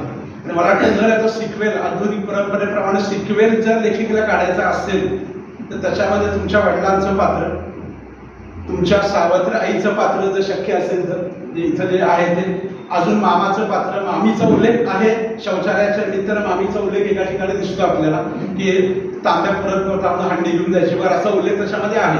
पण ही जी पात्र तुमच्या आयुष्यात बाकीची सगळी आली ती सुद्धा निश्चितच एक वेगळ्या प्रकारचं नाट्य, वेगळ्या प्रकारचे व्यक्तिचित्रण लोकांसमोर निश्चितच पोहोचू शकतं. आणि या पुस्तकाच्या ब्लरवर, पाठराखणीवर जसं लेखक ते रवींद्र लाखे म्हटलेले की हा नॉस्टॅल्जिक लिखाण आहे, पण ते नॉस्टॅल्जिक लेखिकेला वाटत नाही तर आपल्याला वाटतं. जसं शिरीषरावांनी मागाशी सांगितलं की हे लेखन वाचल्यावर आपणच आठवणींच्या फ्लॅशबॅकमध्ये जातो की अरे आपल्याला पण असं होतं. जसं शिरीषरावांनी उदाहरण दिली शौचालयाची असते किंवा कशी असते, तर मला पण ते वाचताना नॉस्टॅल्जिक झालं.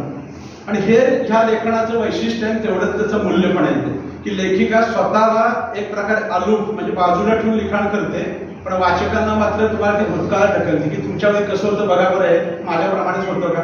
ज्यांच्या आई लवकर गेली असेल, ज्यांचे वडील लवकर गेले असतील, ज्यांना आई वडिलांनी, आजी आजोबांनी, मामा मामींनी, काका काकींनी सांभाळलं असेल, त्यांच्यासाठी अतिशय वेगळं लिखाण आहे. प्रत्येकाला वाटलं अरे आपल्या पण भावना अशाच आहेत. खरं जेव्हा आत्मचरित्र किंवा आत्मकथन असतं ते मोठ्या लोकांचं असतं असं म्हणतात. अर्थात ज्या लेखिकेची एवढी मोठी पुस्तकं झाली त्या निश्चितच मोठ्या आहेत, पण सांगण्यासारखं प्रत्येकाच्या आयुष्यात काहीतरी घडलेली एक कादंबरीच असतात. आणि हे लिखाण सुद्धा लेखिकेनं कादंबरी म्हणूनच तुमच्यासमोर मांडले. ज्या प्रकारे गोष्टी समोर येतात त्या प्रकारे तुम्ही मांडा. तुम्हाला त्या आवडतील नाही आवडतील या तुम्हाला विचार लेखिकेने केलेला नाही. ह्या पद्धतीने मी लिखाण करते, ह्या पद्धतीने मला बोलायचंय, हा विषय माझा आहे. आणि सर्वात माझ्या ह्याच्यात पडलेला एक प्रश्न काय होता मला की आधी म्हटल्याप्रमाणे प्रस्तावनेनं जे म्हटलंय त्याप्रमाणे यातलं बहुतेक लिखाण कुठल्या ना कुठल्या दैनिकामध्ये किंवा नियतकालिकामध्ये प्रकाशित झालं, पण प्रत्येक लेखाच्या खाली त्याचा उल्लेख नाही. हे लिखाण ह्या याच्यामध्ये प्रसिद्ध झालं. ते जर करणं शक्य झालं असतं तर मला एक उत्सुकता होती की तो शौचालयावरचा लेख कुठल्या वर्तमानपत्रानं स्वीकारला, ही प्रचंड उत्सुकता मला होती. कारण मी 40 वर्ष पत्रकारितेमध्ये संपादक करते. आमच्या काळामध्ये अशा प्रकारचं लिखाण स्वीकारलंच गेलं नसतं, ही परिस्थिती. मग कोणत्या दैनिकानं कोणत्या नियतकालिकानं अशा प्रकारचे लिखाण स्वीकारण्याचे धैर्य दाखवलं आणि दैनिकातल्या लिखाणाला एक वेगळी दिशा देण्याचा प्रयत्न केला. हे सुद्धा आहेत, पहिली नावं आहेत, पण त्यापैकी ते विशिष्ट लेख कुठल्या लेखामध्ये पहिल्या दैनिकामध्ये असे प्रसिद्ध झाले हे जर करता आलं की तुम्ही जर तुम्हाला सांगता तर निश्चितच सांगा. पण हे वेगळं लिखाण निश्चितच आहे. ज्या प्रकारे एखादी मुलगी 6व्या-8व्या वर्षी 2 बहिणी पोरक्या होतात आईच्या सुखापासून, नंतर त्यांचं ज्या प्रकारे जीवन घडतं संपूर्णपणे आजीवर अवलंबून आहे, आजोबांवर अवलंबून आहे, ते सगळं चित्रण मगाशी शिरीषराव म्हणले त्याप्रमाणे ते लोणंदमधली पानटपरी असेल किंवा लोणंदमधली दोन्ही घरं असतील किंवा आता वसईमध्ये मोठं झालेले घर असेल, तुमच्या नजरेसमोर उभं करण्याचं सामर्थ्य या लेखणीमध्ये ते तुमच्यासमोर राहतं. तुमच्या घरात ज्या अशा गोष्टी घडल्या असतील ते तुमच्या समोर येतात. पण निश्चितच हे लिखाण केल्यानंतर पुढं दुसरं भाग याचा यावा अशी उत्सुकता मात्र निश्चितच या निमित्तानं समोर येते. खूप यांचं संगीताचं बाकीचं लिखाण मी वाचलेलं नाही किंवा त्याविषयी काय झालं, पण जे मी त्यांच्या माहितीमध्ये बघितलं, काही कविता संग्रह आहेत, काही कथा संग्रह आहेत आणि काही ललित लेख. आणि कविता आणि कथांचं जे एक फॉर्म असतो त्याचं एकत्रीकरण त्याच्या ललित लेखामध्ये झालेलं दिसतो. आणि त्यामध्ये काव्य पण आहे, त्यामध्ये कथा तर निश्चितच आहे. प्रत्येक लेख संग्रह हा कथा आहे, वेगळ्या प्रकारे कथा आहे, त्याच्यामध्ये काहीतरी निश्चितच नाट्य आहे. मला तर ती सुरूचं म्हणजे त्याच्या मावशीचं जे व्यक्तिचित्रण आहे ना त्याच्यात निश्चितच एखादा भाग, पूर्वी जसं दूरदर्शनवर एक मालिका होती त्याच्यात महत्वाच्या साहित्यातल्यावर कथा साहित्यावर मला नाव आठवत नाही मला, त्याच्यावर एक एपिसोड व्हायचं. ते सुरूचं जे व्यक्तिचित्रण आहे तुमचं त्याच्यावर निश्चितच एक चांगला एपिसोड होऊ शकतो. एवढी ताकद त्या सुरूच्या व्यक्तिरेखेवर आहे की त्याच्या कथा सागर राईट, व्हेरी गुड, थँक्यू. तर ते हे तुमच्यासमोर आणू शकतं की ज्या प्रकारे ते व्यक्ती आहेत की आपल्याला खरं वाटत नाही की असं एखाद्या माणसाच्या आयुष्यात खरं घडतं की परधर्मातल्या म्हणजे मुस्लिम धर्माच्या मुलाबरोबर लग्न केलं, त्यानंतर तिलाही त्याचं लग्न पहिलं झालेलं आहे तरी ती व्यवस्थित सांभाळायची. म्हणजे लक्षात घ्या ती माहेरीपेक्षा सासरी जास्त सुख आहे असा उल्लेख आहे त्याच्यामध्ये. हा सर्वात महत्त्वाची गोष्ट आहे, बरोबर आहे की त्यांची सुलूमावशी माहेरी नसते त्याच्यापेक्षा जास्त सुखी सासरी आहे. म्हणजे आपल्या मनात ज्या काही प्रिज्युडायसेस असतात की परधर्मातलं लग्न केलं की असंच होणार तसंच होणार, ते काही तसं नाही. हे तुम्हाला वेगळ्या प्रकारे नजरेसमोर आणण्याचं काम पुस्तक निश्चितच करतं. पुढं अपेक्षा निश्चितच पुस्तकाला वाढवलेल्या आहेत. संगीताताई त्यांच्या उत्तरामध्ये काही गोष्टींचा खुलासा निश्चितच करतील, पण माझा अपेक्षा आहे की पुढच्या वेळी तुम्ही याचा दुसरा भाग लिहावा, तिसरा असेल तर तिसराही लिहावा.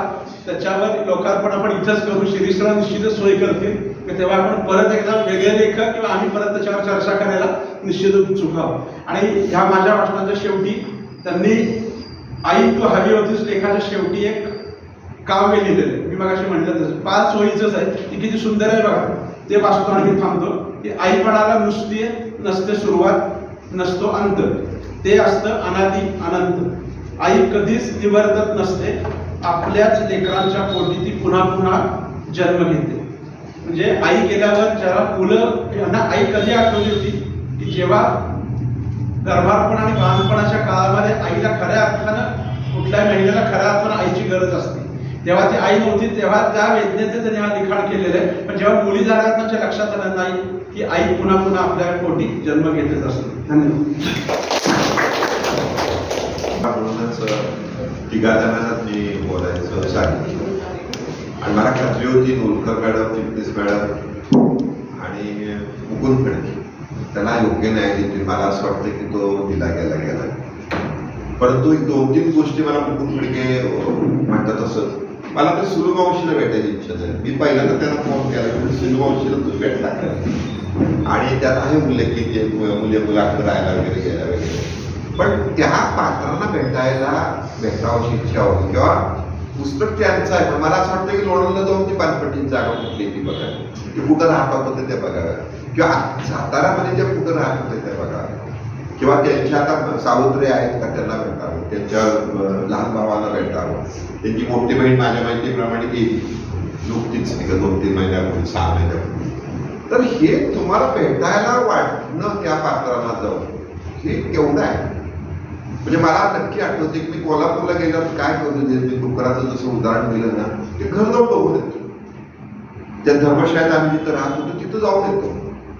तर हे आहे ना, हे वेगळं आहे, वेगळेपण आहे. म्हणजे आपल्याला जुन्या आठवणी, जुन्या गोष्टी ह्या आपण उगाळायच्या नसल्या तरी सुद्धा तिथं तुम्ही गेलं पाहिजे. त्या तुमचं खरं आहे असं मला वाटतं. मला तर सगळ्यात पानपट्टीवरून आठवलं की चुकून मी इथं दिसतोय तरी पानपट्टीवरच वाटतो. मी पानपट्टी काढणार होतो. एसटी स्टँड, मी एक खानावळ चालू होतो, खानावळ होती माझी, आणि एसटी स्टँडच्या पानपट्टीची जाहिरात निघाली. मी टेंडरवर होतो आणि टेंडरचं भरायचं कारण असं की त्यावेळेला एसटीचे प्रमुख होते आदिकराव पाटील म्हणून, आणि त्यांचा एक लाडका जो होता तो आमच्याकडे खानावळीत होता, खानापूरचा आमदार संपतराव मानेंचा मुलगा अनिल माने म्हणून होता. तो आमच्या खांबीमध्ये 2-3 वेळ होती. आम्हाला काय सांगू, आम्हाला ती पानपट्टी पाहिजे आणि स्टँडवर जोरात चालते ना पानपट्टी. मग एवढा प्रयत्न केला. पण आमचं बॅटक असं, ते आदिकराव पाटलांमध्ये ते शेख म्हणून होतं, ते शिकायला जायचा, त्याला तिथे शिकायला जायचं, जे आमचा वर्षाला कमी पडला म्हणून. वास्तविक आमचं टेंडर हाय होतं तरी आम्हाला मिळालं. पण मला आठवलं या पानपट्टीवरून की आपला पानपट्टीचा धंदा कसा होता, आपण केला असता कसा होता. की 120 मला अजून आठवतो. 120 म्हणजे तो साधी माणसाने खायचं नाही थोडक्यात. किंवा त्या काळात बाबा तंबाखू म्हणून येते डबा असायचा, तर त्याची ज्यूस घ्यायचा मी प्रयत्न केला. तर हे जे सगळं आहे ना, हे मला वाटतं की वैशिष्ट्यपूर्ण आहे. ते आपल्याला एखाद्या पुस्तकातनं आपल्याला आपल्या जीवनाच्या आठवणी जागृत करणं. त्याच्या कथा आहेतच, त्याच्या पात्रांना भेटावं वाटतच आहे. पण आपल्याला हे जे सगळं असं जे वाटणं, हे मला वाटतं की समृद्ध करत असतं. आणि हे समृद्धपण तुमच्या ह्या पुस्तकाने मला तर नक्की दिलेलं आहे, हे मी तुम्हाला खात्रीपूर्वक सांगतो. चिटणीस मॅडम ज्या पद्धतीनं घरातलं पुस्तक वाचत होतं त्या पद्धतीनं त्याला पण दिलं. त्यावेळी त्यांच्या आईने 4 दिवसामध्ये पुस्तक संपवलं. त्यांना सुद्धा किती वय वर्ष 85. त्यामुळे हे अशी पुस्तकं, म्हणजे आता आम्ही पुस्तक प्रेमीचे समोर तुम्ही बसलाय, तर अशी पुस्तकं लोकांपर्यंत कशी पोहोचतील. जेव्हा आपण सबसिडाईज, त्यांनी सबसिडाईज करायला म्हणजे अजून काय आपल्याला करता येते का. कुणाला ते 200 म्हणतात, ठीक आहे, पण संस्थेने 100 रुपये ऍडजस्ट करायचे आणि 100 रुपयात पुस्तक द्यायचं. त्यांना मी खात्री देतो पुढच्या तुम्ही 100 पुस्तक घेऊन या, आम्ही सबसिडाईज करू. तुमचं 200 पुस्तक आम्ही ते 100 रुपयाला देऊ आणि 100 पुस्तक कशी जाते आणि तुम्हाला भेटावं ते, तुम्ही सही करावं त्याच्यावर. अशा पद्धतीचं आपण काय करावं. जसं मोहन जोशींचं आत्मचरित्र होतं, शाहूकार मंदिरला आले होते, ते रमणला हजरले. तेवढी शिक्षण किती पुस्तकं तुम्ही संपवली उदाहरणार्थ, तर तेवढी संपली पुस्तक. पण ती पुस्तकं संपवण्याचा उद्देशच माझा असा होता, मोहन जोशींच्या आयुष्यामधलं टेम्पो चालवणं, बेळगावमध्ये प्रवास करणं, ऍक्सिडेंट होणं, सगळ्या गोष्टी ज्या आल्या होत्या त्या प्रेरणादायी होत्या. आणि बॅडलकीने त्या पुस्तकाचं ज्यांनी शब्दार्पण केलं, जयंत बेंद्रे म्हणून आहे, ते माझ्याकडे राहायला आले होते. योगेश्वरला पण होते, त्यांची माझी मैत्री झाली. पण बॅडलकीने ते गेले नसतं, आणखी काही वेगळे प्रोजेक्ट त्या माध्यमातून आपल्याला करता आले असते. त्यामुळे लेखिका संगीताचं मी अभिनंदन एवढ्यासाठी करतो, स्वतःची गाडी घेऊन ते आलेले आहेत. परंतु लेखकांनी या पुढच्या कालावधीमध्ये न थांबता, स्वतःबद्दल जास्त अभिमान न बाळगता वाचकांपर्यंत पोहोचलं पाहिजे. कारण जेवढा वाचक वाढेल, वाचकाचं जे आम्ही आता वाचकाला पुरस्कार ते पुढच्या सुचून देणार आम्ही पुस्तक प्रेमी सुद्धा करूया. वाचक हा विषय महत्वाचा. वाचकाला पुस्तक वाचण्यासाठी प्रवृत्त करण्यासाठी जेवढं काही सबसिडाईज करता येईल तेवढं करण्याचा प्रयत्न आमच्या माध्यमातून होईल असं मला वाटतं. पुन्हा तुम्ही आलात त्यापेक्षा तुम्ही मुलीला घेऊन आलात म्हणून मला फार छान वाटलं. तिने बोललं पाहिजे, वास्तविक ती बोलेल पुढच्या वेळेला पुन्हा त्या पुस्तकावर तिने आधारच तरी बोललं पाहिजे, असा आपण प्रयत्न केला पाहिजे. जसं मी आमच्या मुलीच्या बाबतीत करते, मुलाखतीत हळूहळू चालू होईल. की त्यांनी वाचलं पाहिजे. त्यांनी प्रत्येकाने थोडा जरी वाटा आपण चालू केला विशेषतः तर त्याचा नक्की उपयोग होऊ शकेल. पुन्हा त्यांचं मला पूर्ण सातारकरांच्या वतीनं अभिनंदन करतो, आभार मानतो. आणि तुम्ही यावेळी आम्हाला या 3 कुठलं वॉटर कॉलनी दाखवा, लोणंद दाखवा, असा एक प्रयोग केला पाहिजे. नुसतं जुन्या वस्तू आपण बघतो, परंतु समजा सध्या चौगुले आहेत तर तुम्ही एमआयडी शाळेला म्हटले त्याला बोलवा मागायला लागेल, तर हे जाऊन बघितलं पाहिजे आपण काय केलंय कोणी वेगळेपणाने. जसं श्रोत्री लोकांना सारखे लागतात, का लागतात? म्हणजे कासला फुलं व्यवस्थित दाखवते म्हणून लागतात. किंवा अगदी मोठ्या पोटची माणसं त्यांच्याकडे येतात, ते राज्य व्यवस्था करतात, खाण्यापिण्याचे करतात, हे वेगळं, आपली ती करते तो काय सुद्धा नाही. परंतु ती सगळी मंडळी येतात आणि ते उपस करतात त्यांची विशेषतः, त्याला ती आवड आहे. तिथं बाकी ते नाही करत अजिबात. म्हणजे मला जे जाणवलं तरी सांगतो की ते चांगलं आहे, ते अतिशय चांगलं आहे. तर ह्या गोष्टी झाल्या पाहिजे. तुमचं सर्वांच्या वतीने आभार. आणि तुम्ही या ठिकाणी भरपूर बोलावं, अर्धा तास तरी बोलावं असं मला वाटतं. त्या दृष्टिकोनातून आम्ही कमी वक्ते ठेवलेले आहेत आणि त्याच्यामुळे तुम्हाला जे काही फटकेचे प्रश्न आहे, आमचे प्रश्न आहेत, किंवा तुम्ही लोणंदला गेला का, तुम्ही जुनं घर तुमचं इथला आहे तिथं गेला का, जाऊन आला का नाही, किंवा वॉटर कॉलनीला पुन्हा गेला होता का नुसतं लिहून थांबला, अशा सगळ्या प्रश्नांचे आम्हाला उत्तर द्यायचे तुम्हाला.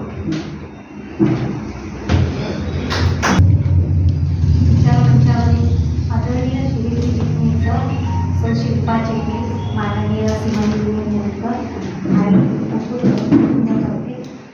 आणि आपण सर्वांना माझा नमस्कार.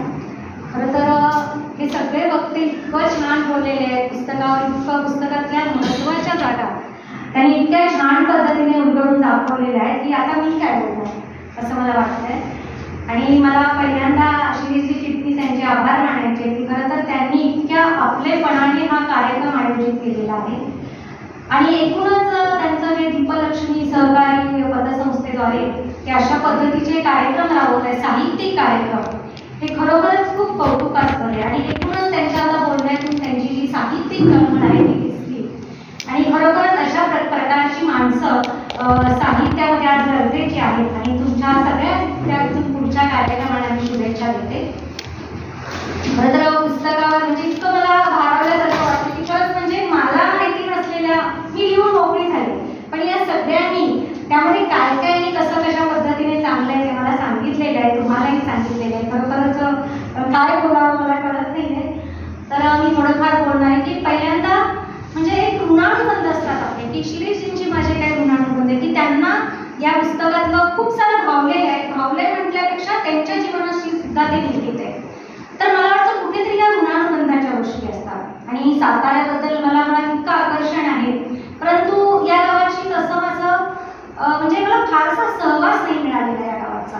म्हणजे मी इथे यायचे अधूनमधून, माझे आईवडीलच इथे होते, परंतु ते इथून जाताना म्हणजे घरातल्या माणसांना सोडून मी जाते आणि घराला सोडून जाते, यापेक्षा मला साताऱ्याला सोडून जाते याचं दुःख अधिक व्हायचं.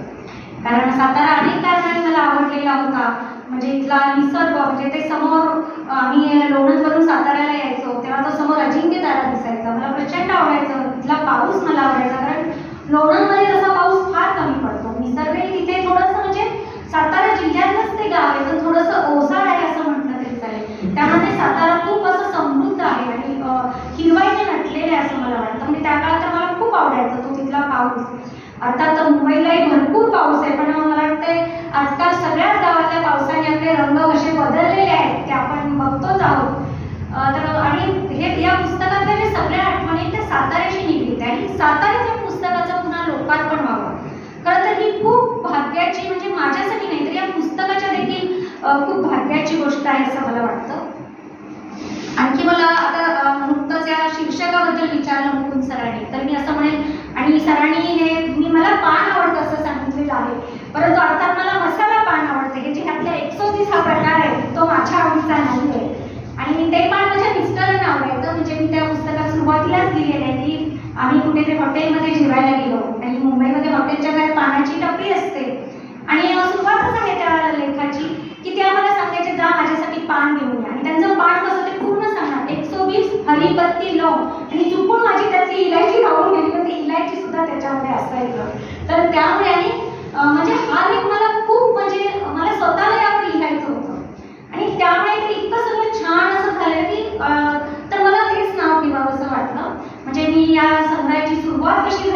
मला सांगावंसं वाटतं की म्हणजे ह्यातला पहिल्यांदा एक पुस्तक इतकं छान शब्दालयाने काढलेलं आहे आणि रवींद्र लाखे तुम्हाला माहिती असेल की प्रतिदिवस ते लेखक आहेत, नाटककार आहेत आणि त्यांनी याला ग्रंथ केलं आहे.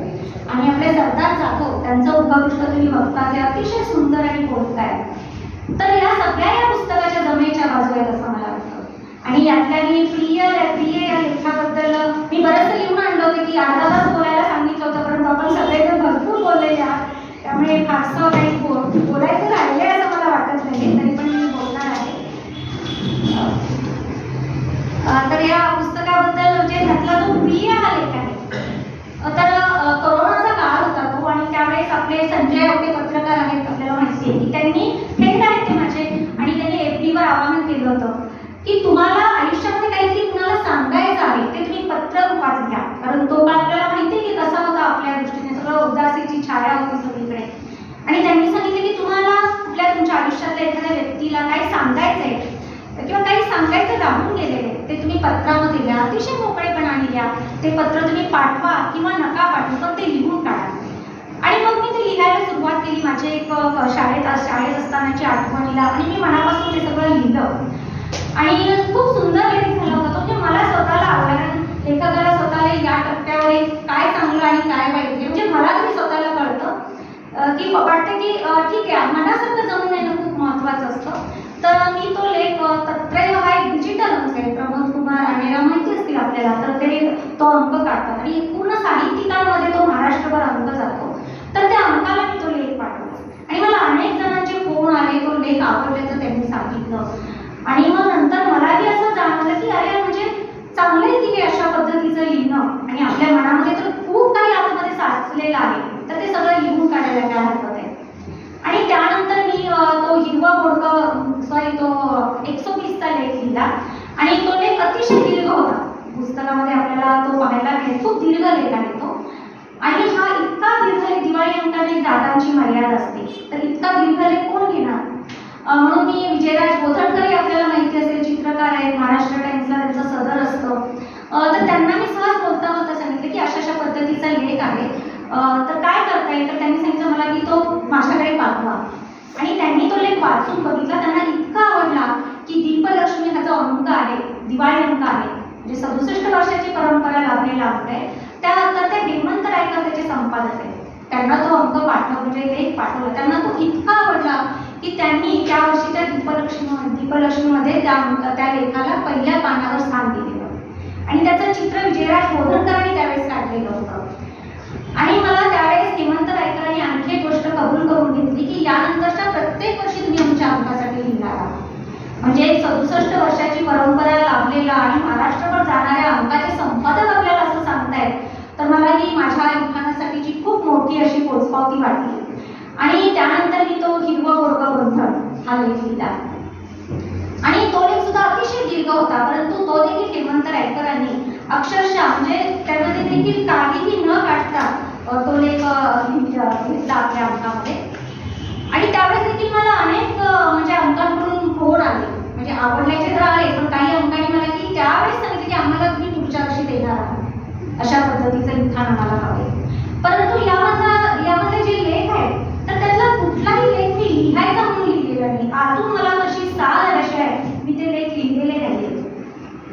तर खरं तर हे मावशीबद्दलचा लेख आहे किंवा हा पानाबद्दलचा लेख आहे, मी पानाच्या दुकानावर बसायचे किंवा 5 रुपयाची गोष्ट आहे, हे सगळं माझ्या डोक्यामध्ये खूप वर्षापासून होते की मला यावर काही लिहायचंय, परंतु ते लिहून काही होत नव्हतं. आणि ते त्यावेळेस लिहून झालं की प्रिय लेख लिहिल्यानंतर ते सगळे लेख असे धडाधड आले. तर मला असं वाटतं की कुठेतरी म्हणजे एखादी माणसाला जन्माला यायची जशी वेळ असते तशी मला वाटते पुस्तकाच्या किंवा कुठल्याही कलाकृतीच्या जन्माची सुद्धा एक वेळ असते असं मला वाटतं. कदाचित ते लेख मी पूर्वी लिहिले असते, म्हणजे 7-8 वर्षापूर्वी लिहिले असते किंवा 5 वर्षापूर्वी, तर ते लिखाण इतकं प्रगल्भतेने झालं असतं असं मला वाटतं. ते म्हणजे कुठेतरी आपल्याकडून अशा पद्धतीने की आपण तेवढे प्रगल्भ झाले पाहिजे, म्हणजे कुठली तरी शक्ती असते असं मला वाटतं. त्यानंतर मला तुम्हाला सांगावं वाटतं की तो आई संदर्भातला जो लेख आहे, तर त्याचं असं की मला असं काही लिहायचं नव्हतं मुळात ह्या संग्रहासाठी, किंवा ते काही तो डोक्यात माझा विषय नव्हता. म्हणजे माझी मोठी मुलगी आई आहे, तिला आता 6.5 वर्षाची मुलगी आहे, तर तिची आई होतानाचे अनुभव माझी आई होतानाचे अनुभव, तर या सगळ्याचं एकत्रीकरण करून मला आई पण कसं उमगतं अशा आशयाचा काहीतरी माझ्या डोक्यामध्ये होता तो विषय.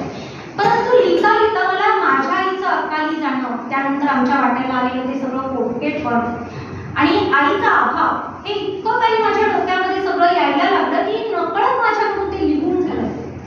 आणि हे लिहून झाल्यानंतर माझ्या लक्षात आलं म्हणजे की तो जर लेख म्हणजे ह्या संपूर्ण ह्या संग्रहाच्या केंद्रस्थानी आहे माझ्या आईचा अभाव. आणि जर तो लेख मी लिहिला नसता तर ते वेगळं म्हणजे हे पुस्तक इतकं उंचीवर सुद्धा गेलं नसतं. तर तो लेख असं मला वाटलं की म्हणजे मला असं त्या क्षणी मला असं साक्षात्कार झालं म्हणता येईल की तुकारामांच्या उक्तीचा, की तुकारामांनी खूप छान म्हटले की करीतो कवित्व म्हणाले कोणी नव्हे माझी वाणी पदरीची, करीतो कवित्व म्हणाले कोणी नव्हे माझी वाणी पदरीची, माझी या युक्तीचा नव्हे हा प्रकार मज विश्वभर बोलले. तर अशा पद्धतीचं मला वाटलं की आपल्याकडून कुठली तरी अज्ञात शक्ती लिहून घेत असावी असं मला त्या क्षणी जाणून गेलं. अशा अनेक गोष्टी घडत असतात आपल्या आयुष्यामध्ये, किंवा लिहिताना एक लेखक एखाद्या अनुभवाच्या तळाशी शिरत असतो की तेव्हा अनेक गोष्टींची उकल होत असते.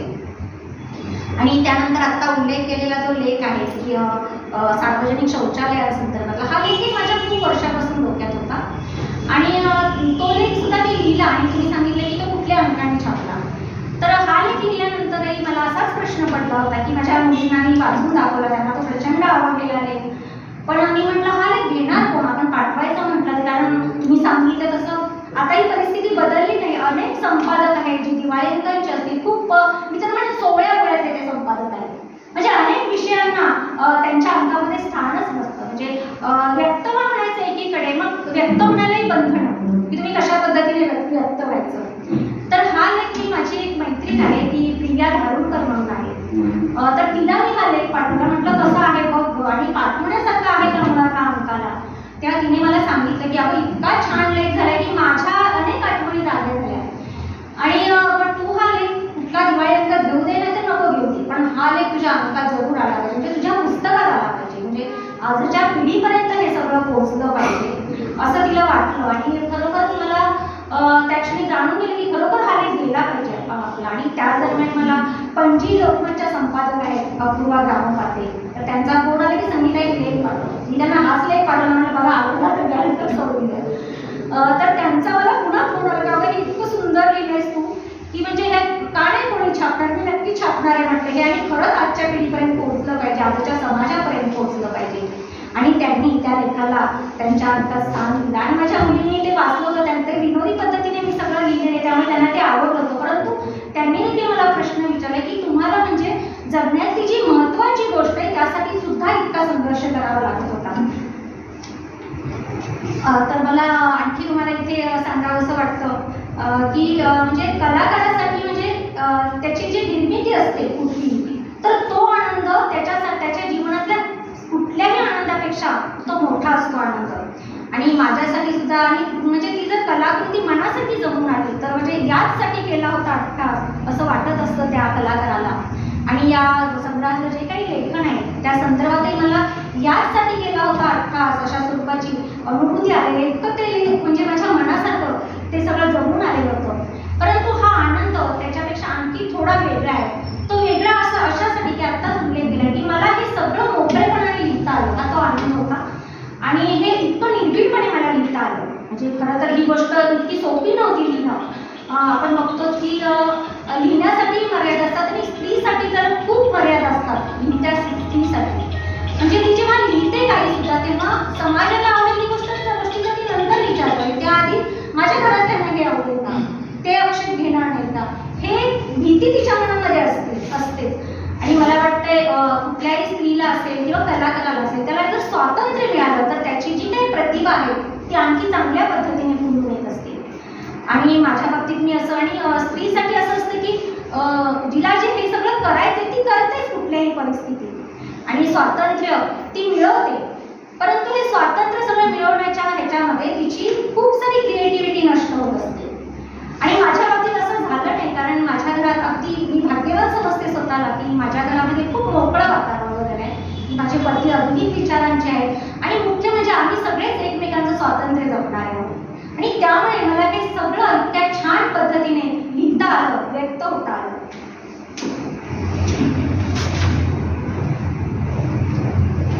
आणि मला आणखी एक गोष्ट सांगायची आहे की हे सगळं लिहित असताना, हे सगळे लेख लिहित असतानाची अनुभूती खूप वेगळी होती. म्हणजे मी त्या माझ्या विश्वामध्ये जायचे.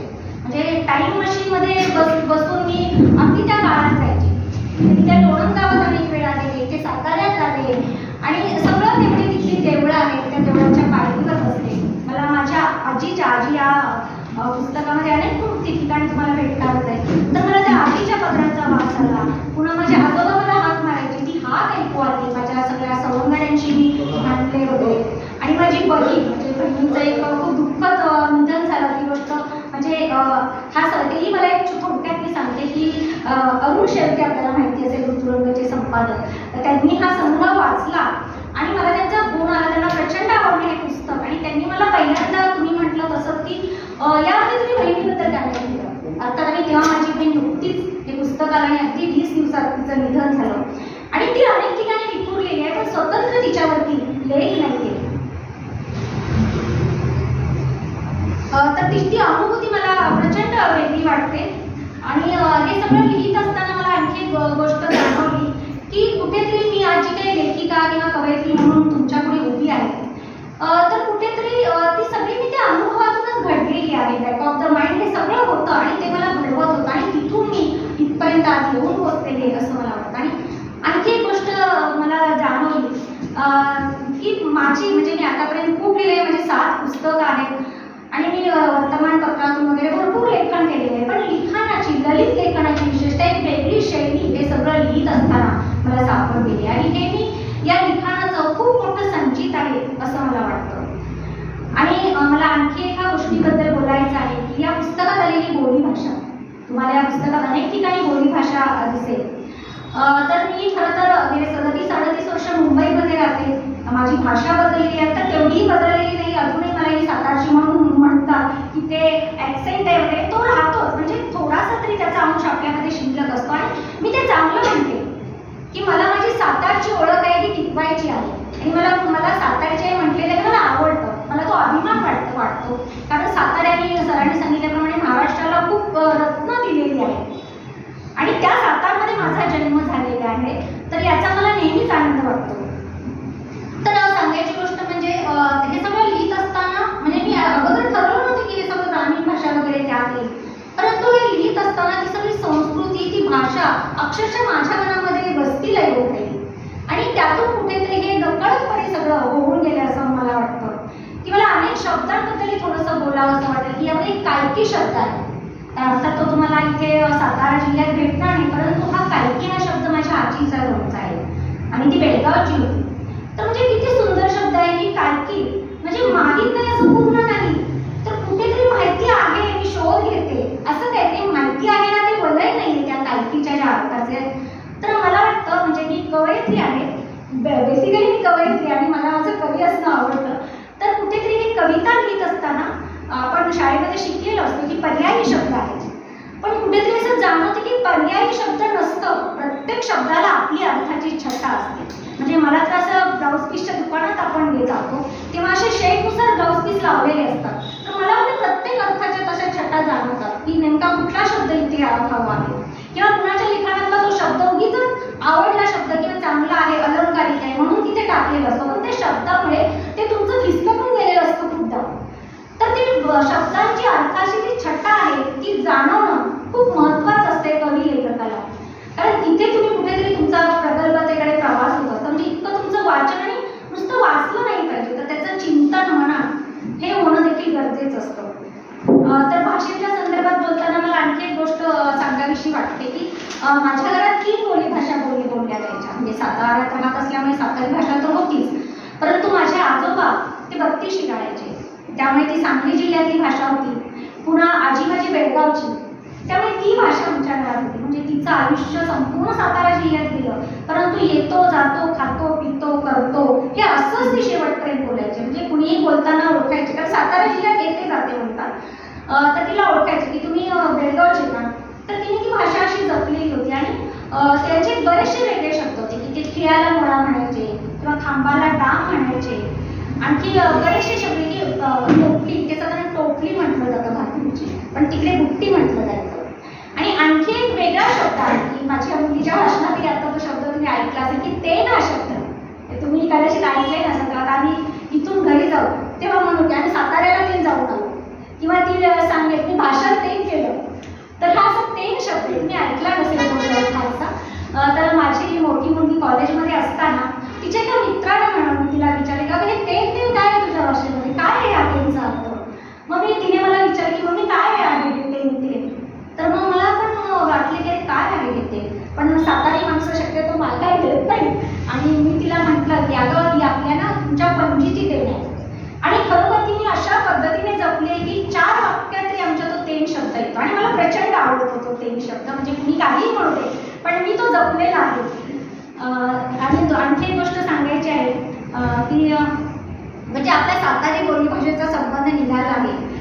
तर मला म्हणजे आता सगळ्यांची तुमची भाषा येते की लक्षात येते. इव्हन मी कॉलेजमध्ये असताना सुद्धा आपण सगळे शक्यतो प्रमाण भाषेत बोलायचा प्रयत्न करत असतो आणि प्रमाण भाषाच बोलली जाते. आणि मी जे हे साताऱ्याबद्दल बोलते आहे किंवा या पुस्तकामध्ये आहे तर हे विशेषतः साताऱ्याचा ग्रामीण भाग आहे किंवा लोणंद असेल किंवा मी वाटार कॉलनीला राहिले की सातारा जिल्ह्यात हा सगळा ग्रामीण भाग आहे. तिकडे ही ग्रामीण भाषा बोलली जाते. आणि एकूणच आज जग एक खेळत झाले आणि भाषांची देखील सरमिसळ झालेली आहे. म्हणजे मला वाटते कुठलीही भाषा ही अशाच पद्धतीने समृद्ध होत असते. आणि मला वाटतं म्हणजे तुम्ही कोल्हापूरकडे गेलात तर तिकडे काय करायला असं म्हटलं जातं, पण साताऱ्यात काय करतोस र, येतोस का र, चल की र. तर हे र म्हणजे सातारच्या ग्रामीण भाषेत तुम्हाला दिसेल की हा र खूप त्या वापरला जातो. म्हणजे मी तर असं म्हणेल की सातारची जी भाषा आहे ती आरेला काय करणार आहे. म्हणजे मुळात म्हणजे ही भाषा पण कशातून आली तर सातारचा माणूस मुळात रांगडा आहे. जे संस्कृतीचं वैशिष्ट्य आहे तर ते सगळं रांगडेपण आहे मुळात सातारच्या माणसाचं वैशिष्ट्य आणि ते त्यांच्या भाषेमध्ये तसंच्या तसं उतरलेलं आहे. कारण कुठलीही भाषा त्या संस्कृतीतून त्या संस्कृतीचं सगळं संचित घेऊन येत असते. तर मला वाटतं की आता हास्य जत्रा तुम्ही कुठे बघत असाल तर त्याच्यामध्ये रोहित माने एक सातारचा कलाकार आहे. अतिशय सुंदर सातारी भाषा बोलतो आणि सातारी भाषेतले देखील कितीतरी सुंदर शब्द आहेत. म्हणजे मला ते उदाहरण द्यावं वाटतं की इकडे पातळ भाजीला साधारण कालवण म्हटलं जातं. तर मला हा शब्द अजिबात आवडत नव्हता लहान असताना की हे कालवण काय, मला खूप गमगळ वाटायचं हे कालवण म्हणणं. आणि मग कुठलीही भाजी असू दे आम्ही त्याला आमटीच म्हणायचो आणि आजही आमटीच म्हणतो. पण मला हे सगळं लिहित असताना म्हणजे साताराची संस्कृती आहे ती माझ्या डोक्यात अशी हळूहळू अशी येत राहिली आणि मला वाटतं हा किती सुंदर शब्द आहे. म्हणजे हे कालवण हा शब्दच त्यासाठी योग्य आहे. विशेषतः सातारमध्ये जी भाजी केली जाते पातळ स्वरूपाची असते, वापरली असते, तर त्याला कालवण म्हणणंच योग्य आहे. कारण कालवण म्हणतात तुमच्यापुढे डोळ्यापुढे ती तर्री कालवणाची, त्याचा तो लाल काळपट रंग, त्याचं तिखटपण, पातळपण ते म्हणतात असं तुमच्या पटकन तुम्हाला ते जाणवतं. तर इतकी ती भाषा आपल्या संस्कृतीतून आलेली असते. आणखी एक सातारचे शब्द मला सांगावे शब्द या पुस्तकात अनेक ठिकाणी तुम्हाला भेटतील की त्याच्यामध्ये लई हा शब्द आहे किंवा बी. म्हणजे लई हा थोडंसं हे समजलं जातं पण अरे किती गोडवा आहे त्या लईमध्ये. म्हणजे किंवा मी बी, तू बी, काय बी काय, तर किती गोडवा आहे. म्हणजे तुम्ही पण शब्द घ्या किंवा सुद्धा शब्द त्यासाठी आपण वापरतो पण ते शब्द असे जड वाटतात किंवा असे खूप कोरडे वाटतात. म्हणजे लई वगैरे त्यामध्ये जो एक ओलावा आहे एक ओलावा जमतो. तुम्ही ते ऐकत राहा किंवा बारकाईने त्या शब्दांचं निरीक्षण करा तर तुमच्या लक्षात येईल. म्हणजे लई भारी, तर म्हणजे लई भारी असं आहे की त्यापेक्षा भारी काहीच नाही, इतका तो भारी शब्द आहे. आणि मला वाटतं लई भारी हा आता आमच्या मुंबईत जो प्रचलित झालेला आहे शब्द, ही भाषेची सगळी गंमत असते. आणि हा शब्द प्रचलित झालेला आहे असं वाटेल की हा कोल्हापूरचा शब्द आहे की सातारचा आहे. म्हणजे त्याच्याबद्दल वादही होऊ शकतात परंतु इतका शब्द आमच्या मुंबईकडे प्रचलित आहे.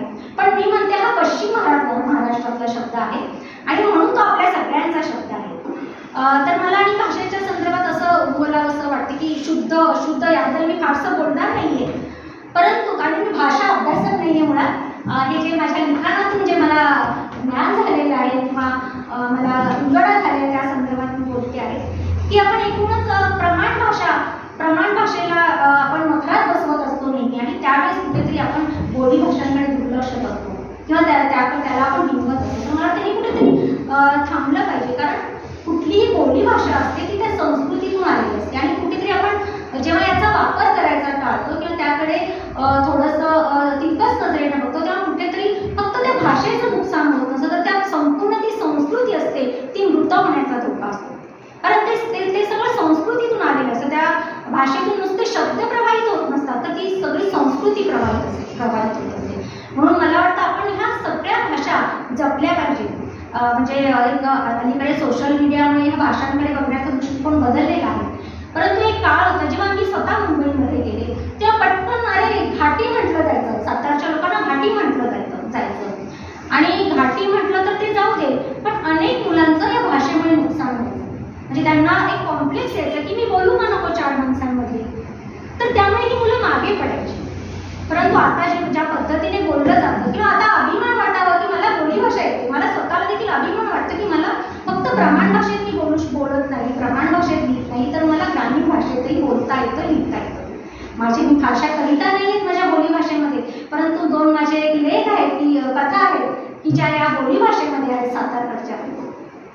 तर मला असं म्हणजे सगळं हे जे भाषेसंदर्भातलं ज्ञान आहे ते कुठेतरी लिखाण म्हणून आपण सतत लिहित असतो, तर कुठेतरी आपली ही मतं तयार होत असतात भाषेसंदर्भातली. आणि या पुस्तकाच्या निमित्ताने खूप चिंतन झालं आणि सातारी भाषेकडे बघण्याचा पण माझा एक दृष्टिकोन बदलला किंवा त्यातल्या अनेक गोष्टी मला कळत गेल्या. म्हणजे सातारची भाषा रांगडी आहे म्हटलं तर थोडीशी म्हणजे हार्श म्हणता येईल अशी आपण म्हणू शकतो त्याला, पण त्या रांगडेपणा देखील एक सौंदर्य आहे हे मला हे सगळं लिहिताना जाणवलं. खरं तर खूप बोलता येईल भाषेच्या संदर्भातलं, म्हणजे हा जो भाषेचा ठेवा आहे तो मी माझ्या पुस्तकात जपलेला आहे. तुम्ही देखील हा भाषेचा ठेवा जपा, की खरोखर खूप सुंदर भाषा आहे. आणि जाता जाता तुम्हाला आणखी एक सांगते की हे पुस्तक तुम्ही वाचा आणि तुम्हाला आवडलं तर मला कळवा देखील, त्या पुस्तकाचा आनंद घ्या. आणि सत्यशेवटी मला खरंच खूप म्हणजे मला शब्दच नाही आहेत की सरांनी मला इथे बोलवलं आणि हे सगळे व्यक्ती फक्त पुस्तकावर बोललेले आहेत. आणि खरं तर या पुस्तकाचं भाग्य इतकं मोठं की याचा वसईला तुम्ही प्रकाशन सोहळा केला होता, त्यामध्ये आपले श्रीकांत गोजेवार सर होते, सिसिलिया रागवाल होते आणि हे सगळे होते तुमच्यासारखे फक्त आणि फक्त पुस्तकावर बोललेले. आणि तुम्हाला माहिती असेल प्रकाशन सोहळ्याला तुम्ही जाता की अशा पद्धतीचं चित्र फार कमी वेळा दिसते की वक्ते आलेत आणि फक्त पुस्तकावर बोललेले. तुम्ही ह्या सगळ्यांनी इतकं ते पुस्तक नुसतं वाचलं नाही तर ते अगदी बारकाईने वाचलेलं आणि आपलेपणाने वाचलेलं आहे. हे देखील याचा देखील मला इथे खूप आनंद होतो. आणि मला आणखी एक गोष्ट सांगावीशी वाटते, कशा योगायोगाच्या गोष्टी जमून येतात किंवा हे सगळं कुठेतरी जमून येणारच असतं. असं असतं की माझी जी मुलगी आहे युएसला असते आणि या पुस्तकाच्या प्रकाशन सोहळ्याला ती नव्हती. मला अतिशय असं वाटत होतं की ती असायला हवी होती आणि तिलाही खूप वाटत होतं की आपण मम्मीच्या, ती खूप क्रिएटिव्ह आहे, तिने खूप असं छान पद्धतीने वेगळं काहीतरी केलं आहे. या पुस्तकाचे जे सगळे बॅनर वगैरे होते ते सगळं तिनेच केलेलं होतं. तर तिला त्या कार्यक्रमाला येता आलं होतं आणि ती नेमकी इकडे आली आणि सरांचा मला फोन आला की आपण अशा पद्धतीचा कार्यक्रम घेऊया का. तर ही देखील मला कुठेतरी तिच्यासाठी सुद्धा आणि माझ्यासाठी सुद्धा खूप आनंदाची गोष्ट आहे.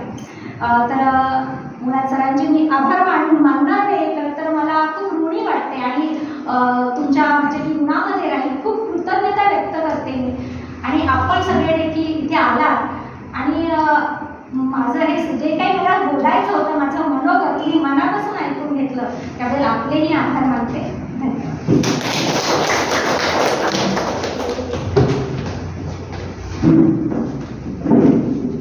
अतिशय सुंदर पद्धतीतून आपण बोलला, मनपूर्वक बोलला आणि खरंच योगायोग असतात असं म्हटलं पाहिजे.